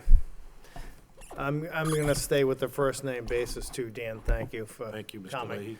I had a question here too, which may or may not be what Councilor Kennedy was gonna ask, but, with your qualifications, how do you approach a job, as city manager in the city of Lowell?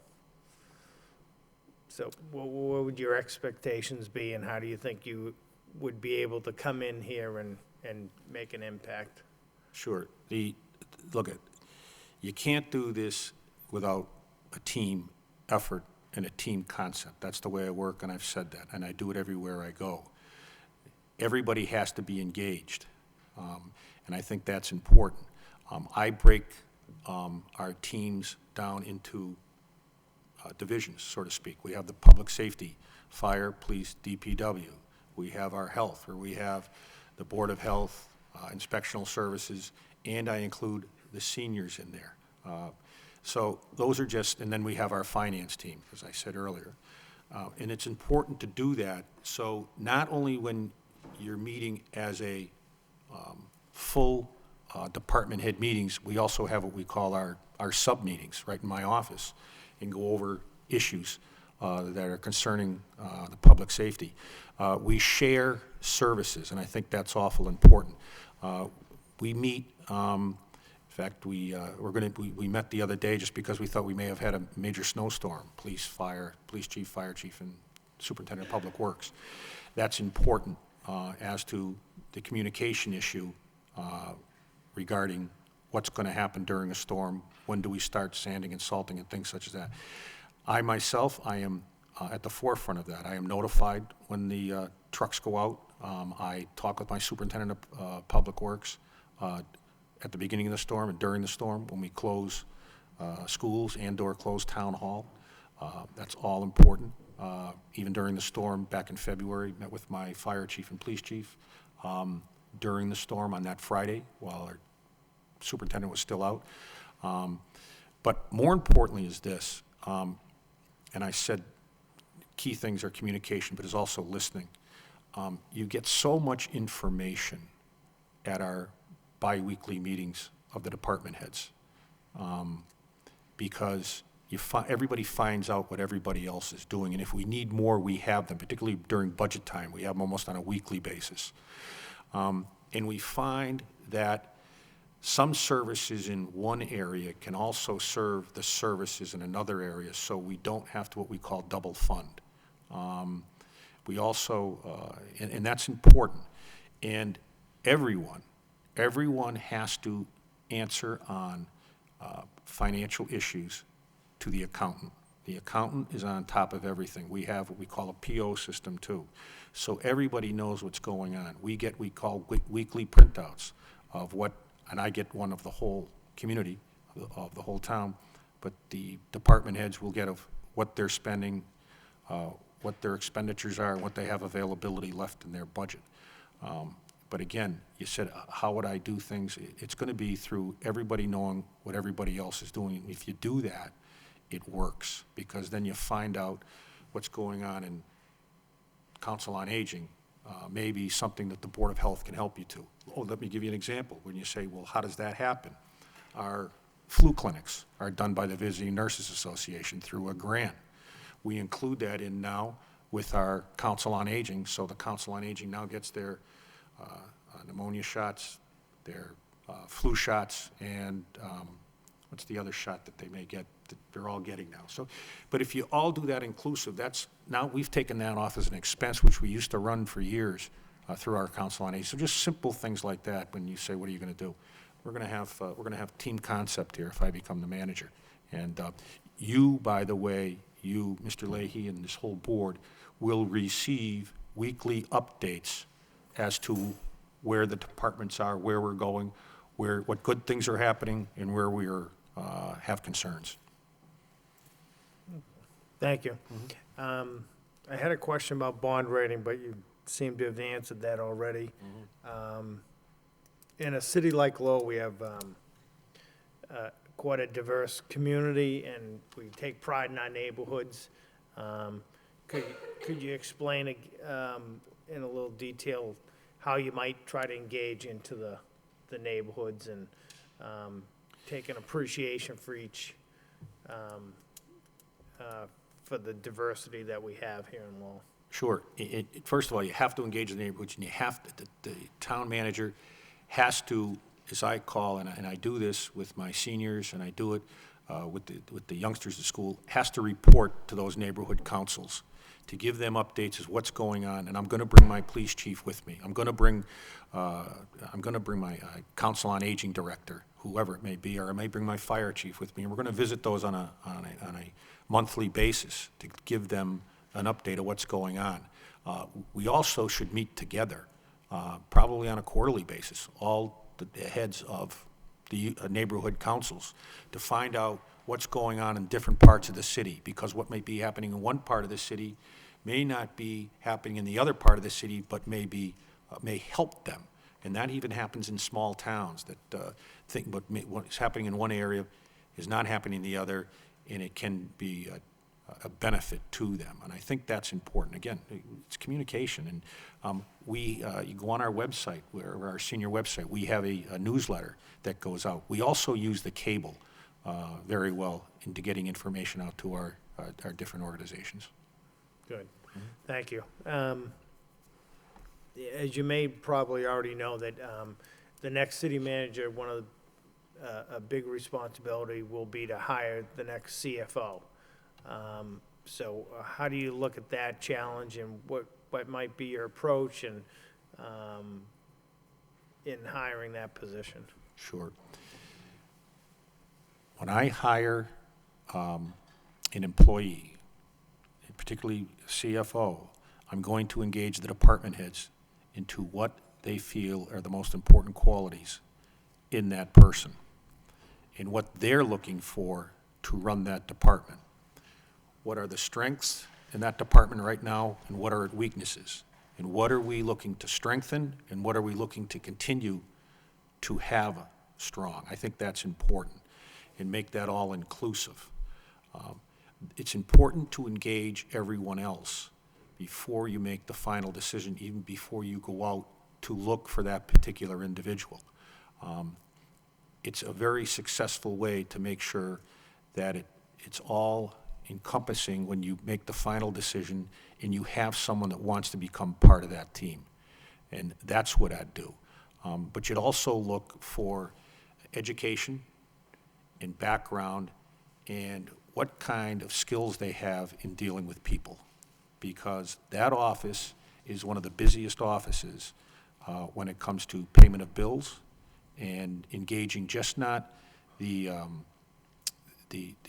citizens here in Town Hall and the public employee, but you're also engaging in the vendor itself. So I think you have to be someone who has those kind of skills, and that's what I would look for. Okay, thank you. And then just my final question, everybody looks pretty tired over there.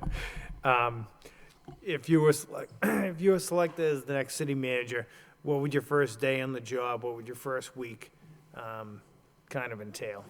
Go up to the treasurer's office and make sure I sign up. Get on the payroll. Look, it's meeting with all the department heads, bringing them in, and there's a little apprehensiveness regarding that. Making sure we meet with the employees and letting them know that I have an open door policy. They're going to get my cell phone number, everybody. Don't be afraid to call me. Don't be afraid to come in. The door's open. Those are important things to note. Engage this council. One of the things I would do is I would meet with each and every one of you individually and find out what your goals and objectives are over the next 3, 6, 9, and 12 months. And then I would put all of those goals and objectives together that each one of you give me, and then I would sit with all of you and say, this is what I came up with. I can tell you pretty well, because I've been doing it for a number of years now, what those concerns are. And I can tell you the top 3 are going to be budgets, or balancing the budget. It's going to be citizen participation. I get that an awful lot now. And it's going to be, the big one is, and it's a growing one, and it's gone from last place up to the top 3, is senior citizens. Because that budget, your Council on Aging senior citizen budget, you will see over the next 5 to 7 years is going to be your fastest growing budget on the municipal side. We have 1,600 seniors in my town today. I know in 10 years, that is going to double to 3,200. I know how many people I drive every day. I know how many people are using my senior center, and I know what it's gone from since I've gotten there to where I am today. And I think those are the important things to note. But when you ask me what I'm going to be doing the first couple of weeks, that's what I'll be doing. So over the next 3, 6, 9, 12 months, and that's what I count in, the 9, 10 of us will be sitting there and saying, yep, these are our goals and objectives. Where are we this week, Mr. Keys? Where are we on this issue? So all of us collectively are singing off the same song sheet when we go to the citizens of this city and be able to tell them what we're accomplishing. Okay? Thank you, that was very good. That's all my questions, thank you. Thank you. Thank you. Council Martin? Thanks, and Dan, welcome, and thanks for being here this evening. You've had some interesting things to say. And you've spoken a lot about senior citizens, so I wanted to follow up on that. At one point, I thought you said that the population of seniors in your town was growing significantly. Is that just because of the aging population, or did something happen? Did a new project get built, or? No, we do, as I said, we do have 2 housing projects, and we do have 2 nursing homes, but the population is growing. We, by the way, have 2 housing projects going where I'm going to have 80 new homes over the next 3 years in our town. We just had 40 new ones put in. So we're going to have also youngsters. We have, all of them are 3-bedroom homes, so then you have to look at the schools and what the growth of the schools are going to be. So, but then you have to look at the graduation rate. But no, the age of the community in Blackstone is to where that is going to double over the next 10 years. It's going to go from the 16 to 32. The demographics show it. Okay. And what about to date? Did something happen to date, or has that just been a progression to now? No, everybody's, and by the way, I'm one of them, so, yeah, that's just the demographics of the way it's happening. And you have,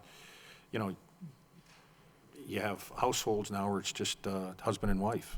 And so the youngsters have moved out, and some of them don't stay in Blackstone, some of them do. Okay.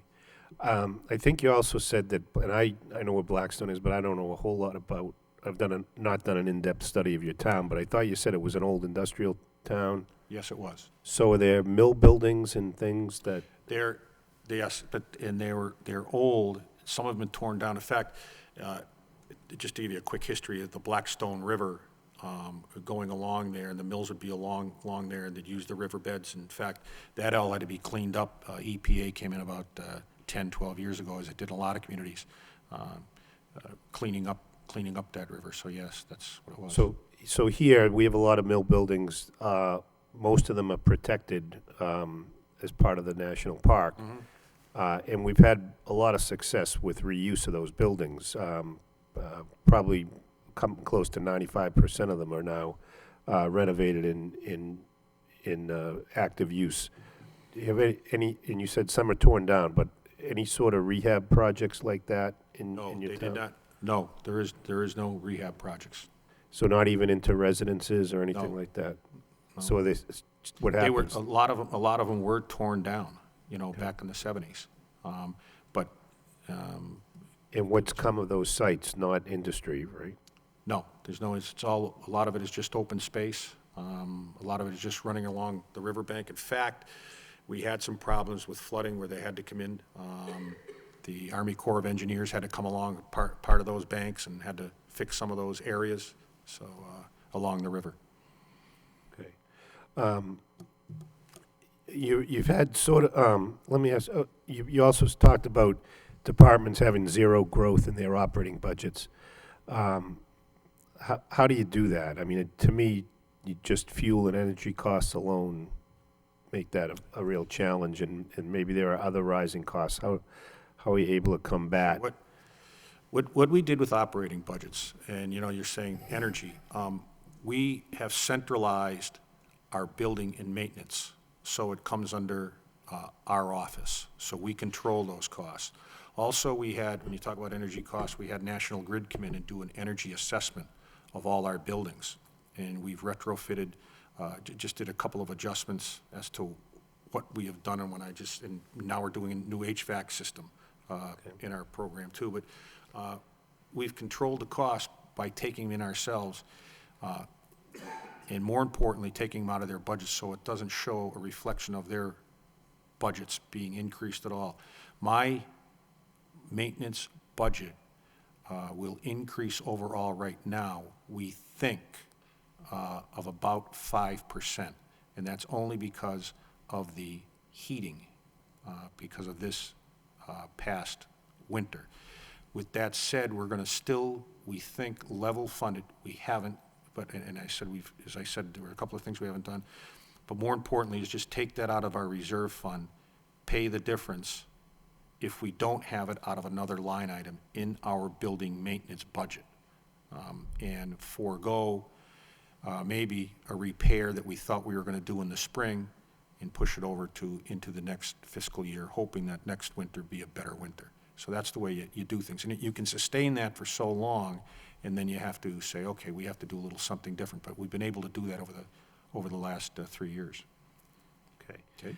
You do have an interesting background. So, you know, you had some, looks like government experience early on, then some private sector, and then back to government. At least the second half of that, there's been a lot of movement. And Councilor Kennedy, I think, said it was sort of a progression. It does seem to be. Would you describe it that way? Or why is it sort of 2 years here, 3 years there? Yeah, I'll tell you why. I got out of government. It was called having 4 children and having to send them to college. So I got out, and by the way, today all 4 have graduated, and they didn't have a bill when they got out of college. But I wanted to go back to something I love, and it was government. And to go back, I had to start in a treasurer-collector position, which I did. And I started in Winthrop, and then there was an opening in Southborough, and then what happened was that there was then an opening as a town coordinator, which is an administrator in Hopedale, and I was 12 years behind, or should I say 10 years behind, where I thought I should be going through those steps. So here I am tonight in Lowell saying, here it is. So that's how that natural progression happened, and why I had to stop for some time and get out of government. Fair enough. Any of the private sector skills that you had when you were putting these kids through school Yes, translate to this? I'll tell you what I did. I used my public financing skills to run a very successful tax-sheltered annuity business. I was in over 104 school systems, selling tax-sheltered annuities and doing tax shelter programs and pension programs, additional pension programs for educators. I was also in some of the colleges and universities here in Massachusetts. Okay, all right. Thank you. Thank you. Council Mercia? Thank you, Mr. Mayor. Good evening, Mr. Keys, and welcome to Lowell, and thank you for your interest in the city manager's position. And I do realize that you applied for the city manager's position in 2006. Let me ask you this. I know that the population in Blackstone is 9,300. What is the population in Sherborne? 4,500. 4,500. Do you know the population in Lowell? Yes, 106,000. That's right. You think you could make the transition? I'd love to make the transition. It's a but yes, challenge, isn't it? Yes, it is. Have you been to Lowell before? I have not been to Lowell before. You have not been to Lowell Oh, before? I've been to Lowell a few years ago over at University of Lowell, but no, not to visit the Do city. you as know a- anything about our city? Not as much as I should know, yes, other than it's a So great you- metropolitan area that has grown from an old industrial town where that's, First, let me say that I really appreciate the fact that you care about seniors. I have a little bit of complex because every time you said Council on Aging, you looked at me. But that's okay. Now, because I believe, and one of the statements that you made in here, that the public is not aware of what you said, communication is the key to a successful operation. I firmly believe that. So a lot of what you said is truly what I believe in. So having said that, you did say, I will meet with department heads in a department head setting twice a month. You know that this being not 9,300, but 106,000, would you have a problem if I told you that the city council meets on a Tuesday, and I would appreciate if you on a Wednesday every week met with the department heads? Would you have a problem with that? no, not at all. No, you wouldn't. No. Now, you said that a contract is not the deal breaker. Did you say that? That's correct, I did. But what is Yes. it? What is a deal breaker to you? I haven't even thought of what I might think of if I'm offered the job of city manager, other than to sit down, whoever this council says that they would like the new city manager to sit down with, and then discuss the prospects of coming here as the next city manager.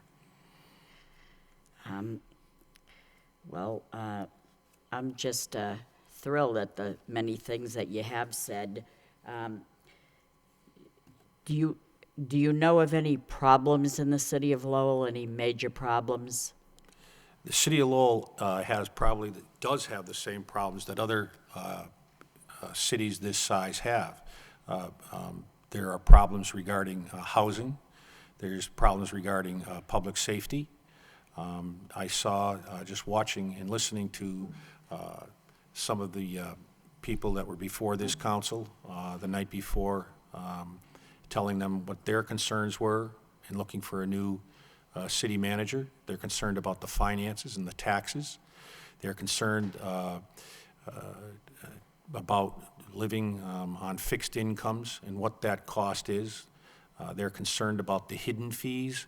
When I say the hidden fees, other than their taxes, their water rates, their sewer rates, and things such as that. So, We're also concerned about the downtown as well.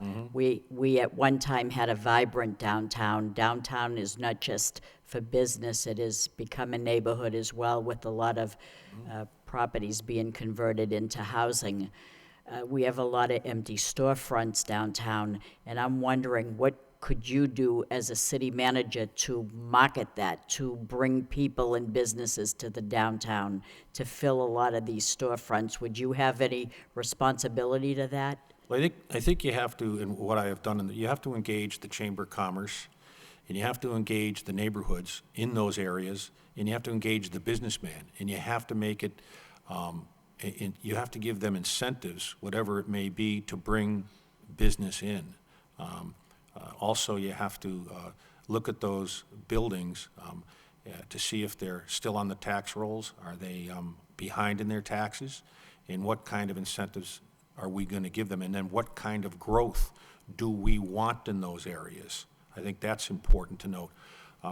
But I also think we have to discuss with the business community that is successful surrounding that area as to what they feel would help us be successful in our drive to bring economic opportunity into those areas.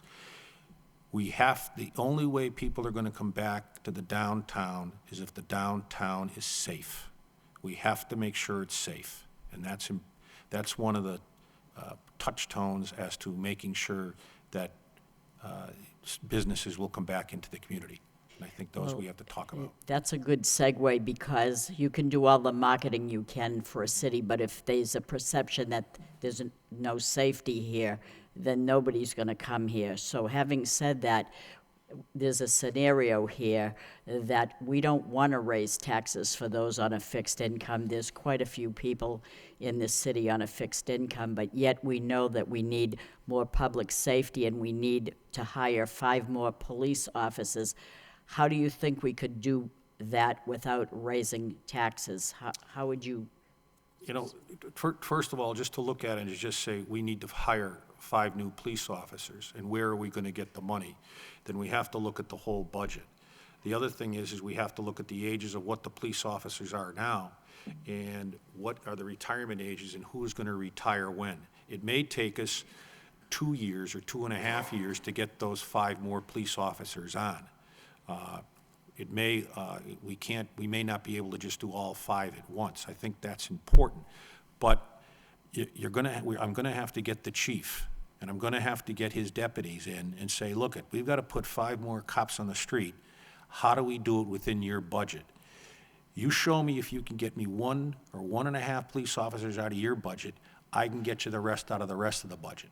Get me a couple out of yours, I'll do the rest. And then I'll go through the budget. We can do it, but I'm not going to touch reserves, and I am going to be able to take it out of the other operating areas of the budget. I think we can do that, because I'm going to be then looking, and I'll go back over a 3-year period and say, what was our free cash, and where did it come from? And did it come from this department? Did it come from this particular area? And are we going to take those funds out of that department and still be able to operate with the same services and bring it over into the police department? So those are some of the things that you have to look at, because your free cash figure is, I call it, a misnomer. It's just money that we didn't spend during the year because of other departments bringing back, sending back. So that's an area that you can look at. And what are you doing with your free cash? Let's say we have free cash. Where is it going? Where are you putting that in? The stabilization account? What I'm going to do, what my suggestion is, first of all, what's the amount, number one?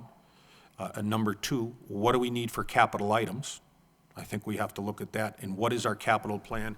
And do we have a capital plan going out 20 years or 10 years? Like I said, I have my DPW going out 20 years now. And then what can we put in stabilization?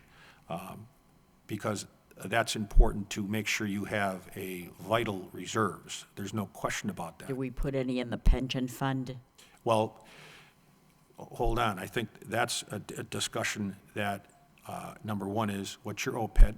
Number one. Number two, what is your unfunded liability? Now, that's a whole different discussion, because what you have to do is when you bring in those new 5 police officers, you are now mandated to fund that pension fully. And when you bring in a police officer, just for the sake of this discussion, let's say it cost you $40,000 a year just in salary for a police officer. You now have to include, at least the way I do it, but you have to include his health insurance, what his clothing is, and what other items are in the police contract to fund that police officer. And in addition to that, yes, we have to fund the pension fully. The legislature, I think it's 2032 right now. They pushed it out to 2035. I think they brought it back to 2032 now. So that's a moving target as it is. But the new officers are going to have to be funded fully. And lastly, what is your greatest quality? I think my greatest quality is communication, but listening. I learn more by sitting and listening than I do by talking. Okay? Thank you. Thank you. Councilman Malinazzo.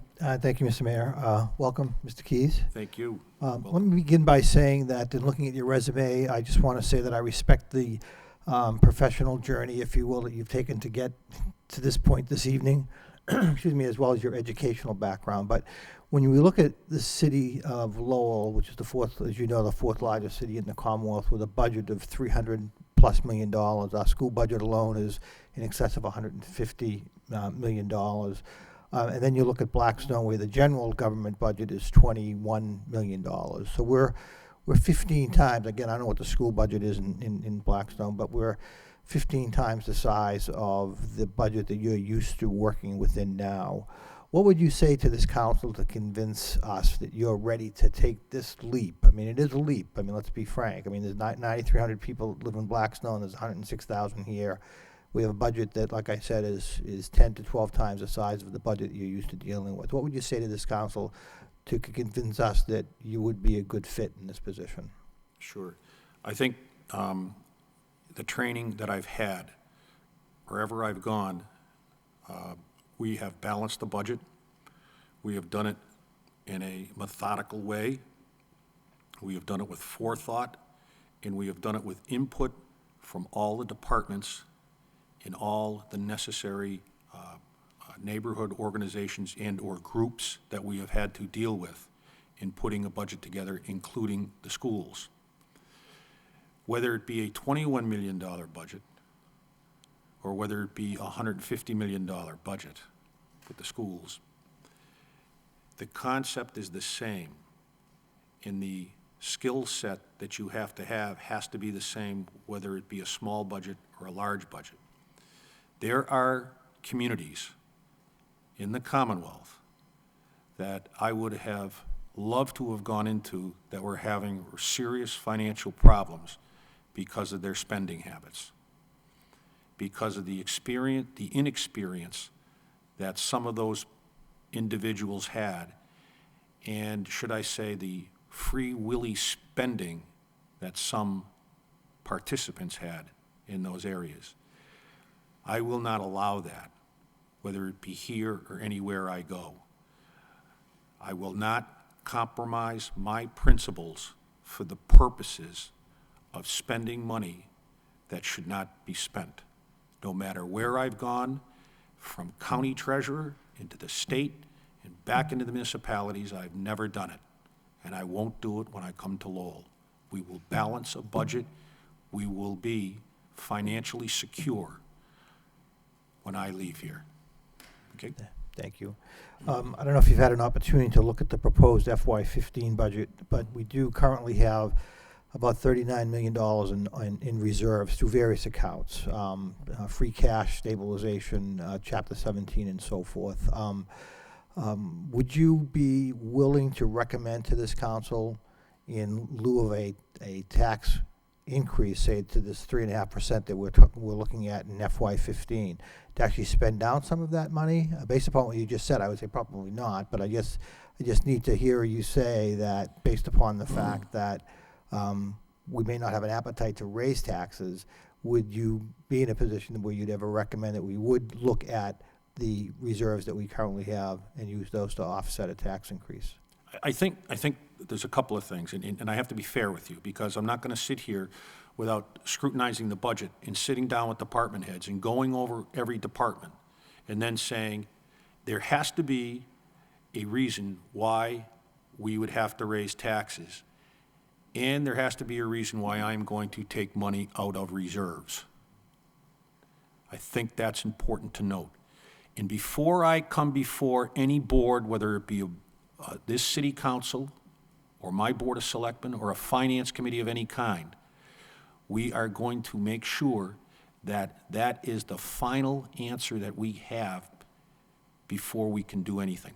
I haven't looked at your budget. I, though, can guarantee you that I can work within the confines of your budget, this city budget, without having to raise taxes and cutting services. We can do it. Right. And as I said earlier, I know you're looking for 5 police officers. We may be able to do it, but I'm not going to probably be able to do it all in 1 year.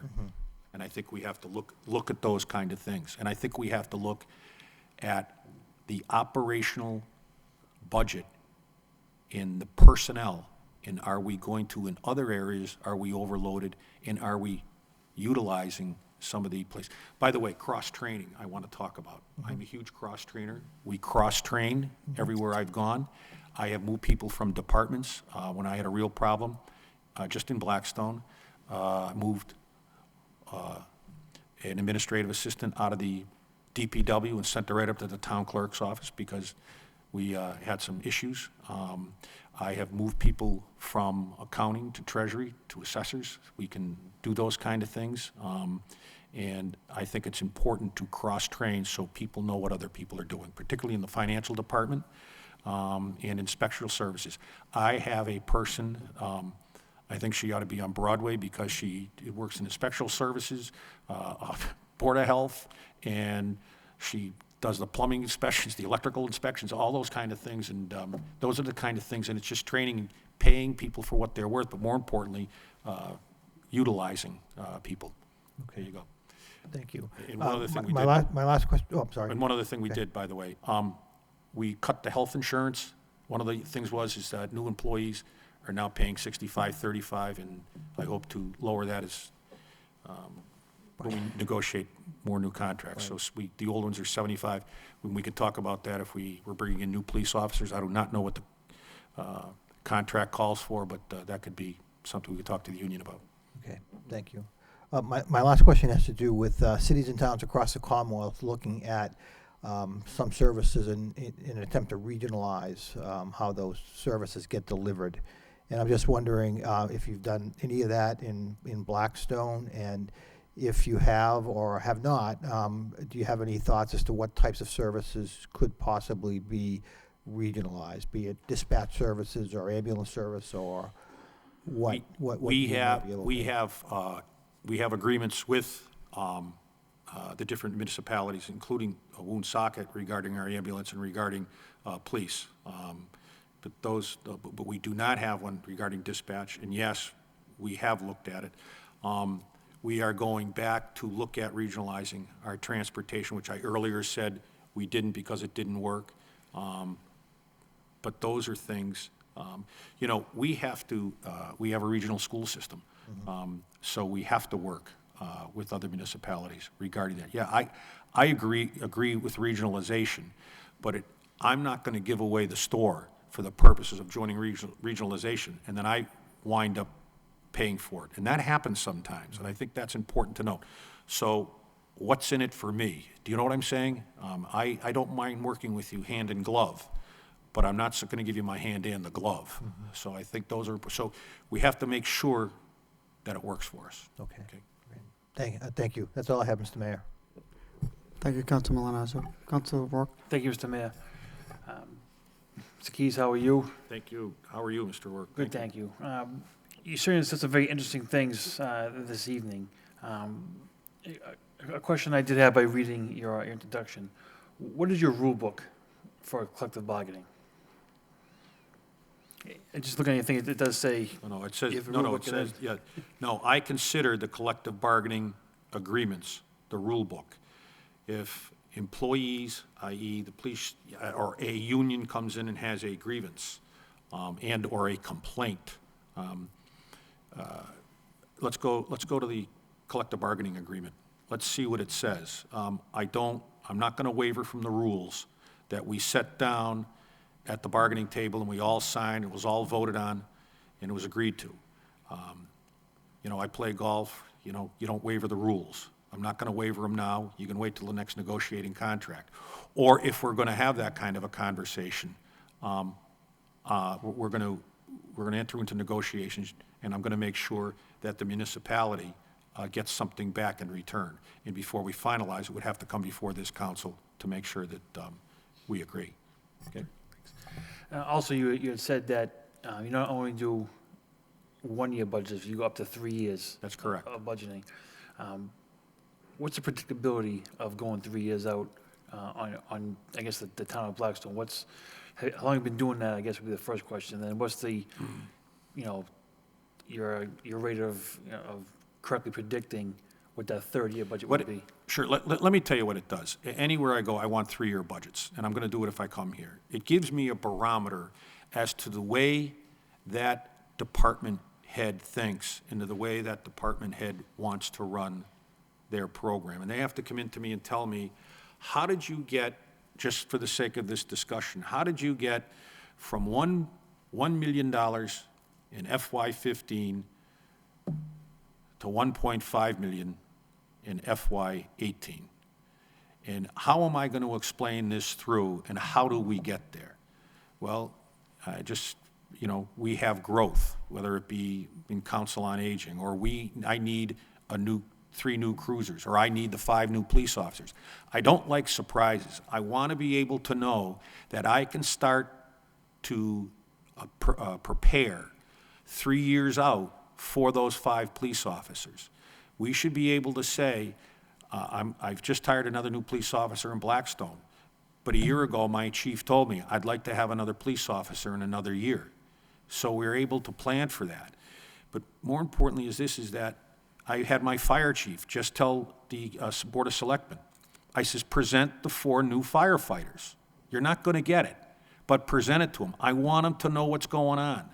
And I want them to know what you're thinking, so maybe 3 to 4 years out, we can plan for it. So put it in your budget. That's why we do 3-year operating budgets, so we can plan. I already know that I need another new van for my Council on Aging, which she used to put in her operating budget, which I've taken out, and it's in our capital budget now. And those are things that you have to prepare for. And I think we, as a group, get a better feeling of the way our department heads are thinking and the way they're running their operation if we can see what their 3-year plan is in the explanations for them. And it gives us a better knowledge as to the operation of the way the whole government entity works. And I'm telling you, you'll feel better about it. I don't get mad at them. They're telling me the truth. They're telling me the way they feel. They may not get it, but at least I know what the train of thought is, and I may be help them get there. Thank you. So how has the rate of new growth performed since you've taken over as town administrator of Blackstone? Is there, I know you mentioned the Council Martin earlier, it's not really a business driven, is it more people moving in and building of homes? Right. We have just started new growth. We have had very poor growth in Blackstone over the past years, and it is just starting to develop. We had to put some infrastructure issues in regarding pump stations, regarding wells. We just finished well 8. We're just going to be at town meeting in FY '15 approving well 9 because we are on wells. We do have some water throughout the town, but not all water. We do have some sewering throughout the town with a wastewater agreement with the city of Woonsocket. So those are all things we have to do to prepare as we go through. We did have a betterment bylaw issue on our warrant for FY '15, but it was taken off by the Water and Sewer Commissioners. So the growth is coming, but it's coming slowly because there was no plan before. But now that we have included the planning board with the ZBA and conservation all working together, things are moving better and smoother in the operation of growth for Blackstone. And so I know that Blackstone, it's a regionalized school system, correct? Yes, it is. So as you being the town administrator of Blackstone, what's your role in the education of specifically your constituents or your people that you work for? Sure, I'm glad you asked that question. I didn't even think of it. Very unusual that we just got, as I call an MSBA for the regional high school, but we also got one for our 2 grammar schools, which the town owns the buildings. So we oversee the operations and handle the maintenance for those buildings. So in my role as town administrator, I am also head of all buildings and maintenance. So we oversaw through MSBA funding, and as you know, MSBA oversees those projects. But before that, we had serious leaks. We had some problems with snow damage and roof issues. We had about $1.2 million in damage to our buildings in the school, which we had to deal with regarding the insurance carrier. We had to make, working hand in glove with the school, with the superintendent, and I'd have no problem with you calling her, she's since left, but calling her and asking her the way we work together, moving those children around into the different classrooms in making it available, making it safe, making it safe with them regarding OSHA issues, regarding health issues, regarding, as you know, when you do carpentry work and things such as that, all those kind of things come into play. Okay. Thank you very much. You're welcome. Mr. Keys, at this point, we welcome you to, if you have a closing statement you would like to offer. Sure. You know, it was once said that the moral test of government is how government treats those in the, you know, in the dawn of life, the children, those in the twilight of life, the elderly, and those in the shadow of life, the sick, the needy, and the handicapped. What was said some 60 years ago by Heward Humphrey is so prevalent today, those words, that we sit here and people come before us on a daily basis looking for help. And not a handout, but help. The city of Lowell is a diverse community. It's a community of those who have been here through drifted winds and, should I say, troubled times, and also have been here during some great times. I have been given such a great opportunity this evening to speak to you, and you to listen, and to hope, I hope, that I can help you bring this city to greatness. I have listened to those, as I said earlier, who have worried about housing for the poor, have worried about the safety in their neighborhoods, and have worried about the increase in their taxes, or even the veteran that stood here before you last week and worried about being on a fixed income. I don't have all the answers, but they're going to get the honest answers. I want to work as a team. I want you to have the information available to those residents that come in here on a council night and ask why. I think we work as a team to make sure that we work for a better Lowell. I want to read to you just something quick that when someone found out I was coming here this evening, he sent it over to me. He is the former chairman of the Board of Selectmen in Sherborne. And I had forgotten this. And he said there were some key personnel changes as the Board of Selectmen named Daniel M. Keys town administrator. His experience, his work ethic, his counsel, and his steady hand in all matters have served the town well. He has been a great addition to the town's professional and community leadership. Another area is when we had the Whitney Street Bridge closed between the town of Ashland and the town of Sherborne. He continued, and I will not read the whole thing other than to tell you, I would additionally like to thank the Selectman Chris Peck, who gave up almost 2 full days on site over a 4-month period and was made available. And finally, to our town administrator, Dan Keys, whose leadership, presence, and organizational skills carried the day.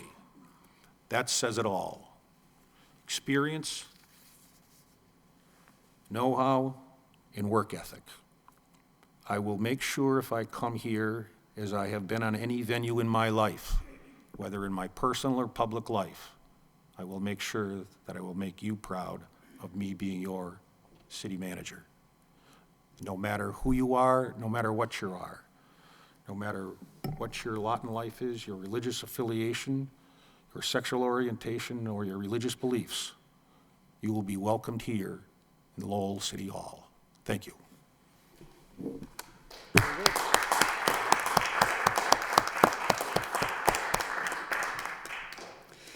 Thank you, Mr. Keys. We appreciate you taking your time, effort, your thoughtful responses, your enthusiastic responses. We wish you a safe trip back. And, Thank you very much. Have a good night. I also want to, before we adjourn, members, I just want to thank Acting City Manager Michael Geary, Acting City Clerk Angela Gitchier, Human Resources Director Mary Callery, and City Solicitor Chris O'Connor for attending this evening and last evening. I was remiss last night and thanking you for joining us. It's above and beyond the call of duty, and on behalf of the entire council, we thank you. So with that, we'll entertain a motion to adjourn. So by moved. Councilor Kennedy, second by Councilor Mercia. All those in favor signify by saying aye, and the opposed, motion carries. Meeting is adjourned. Have a good night.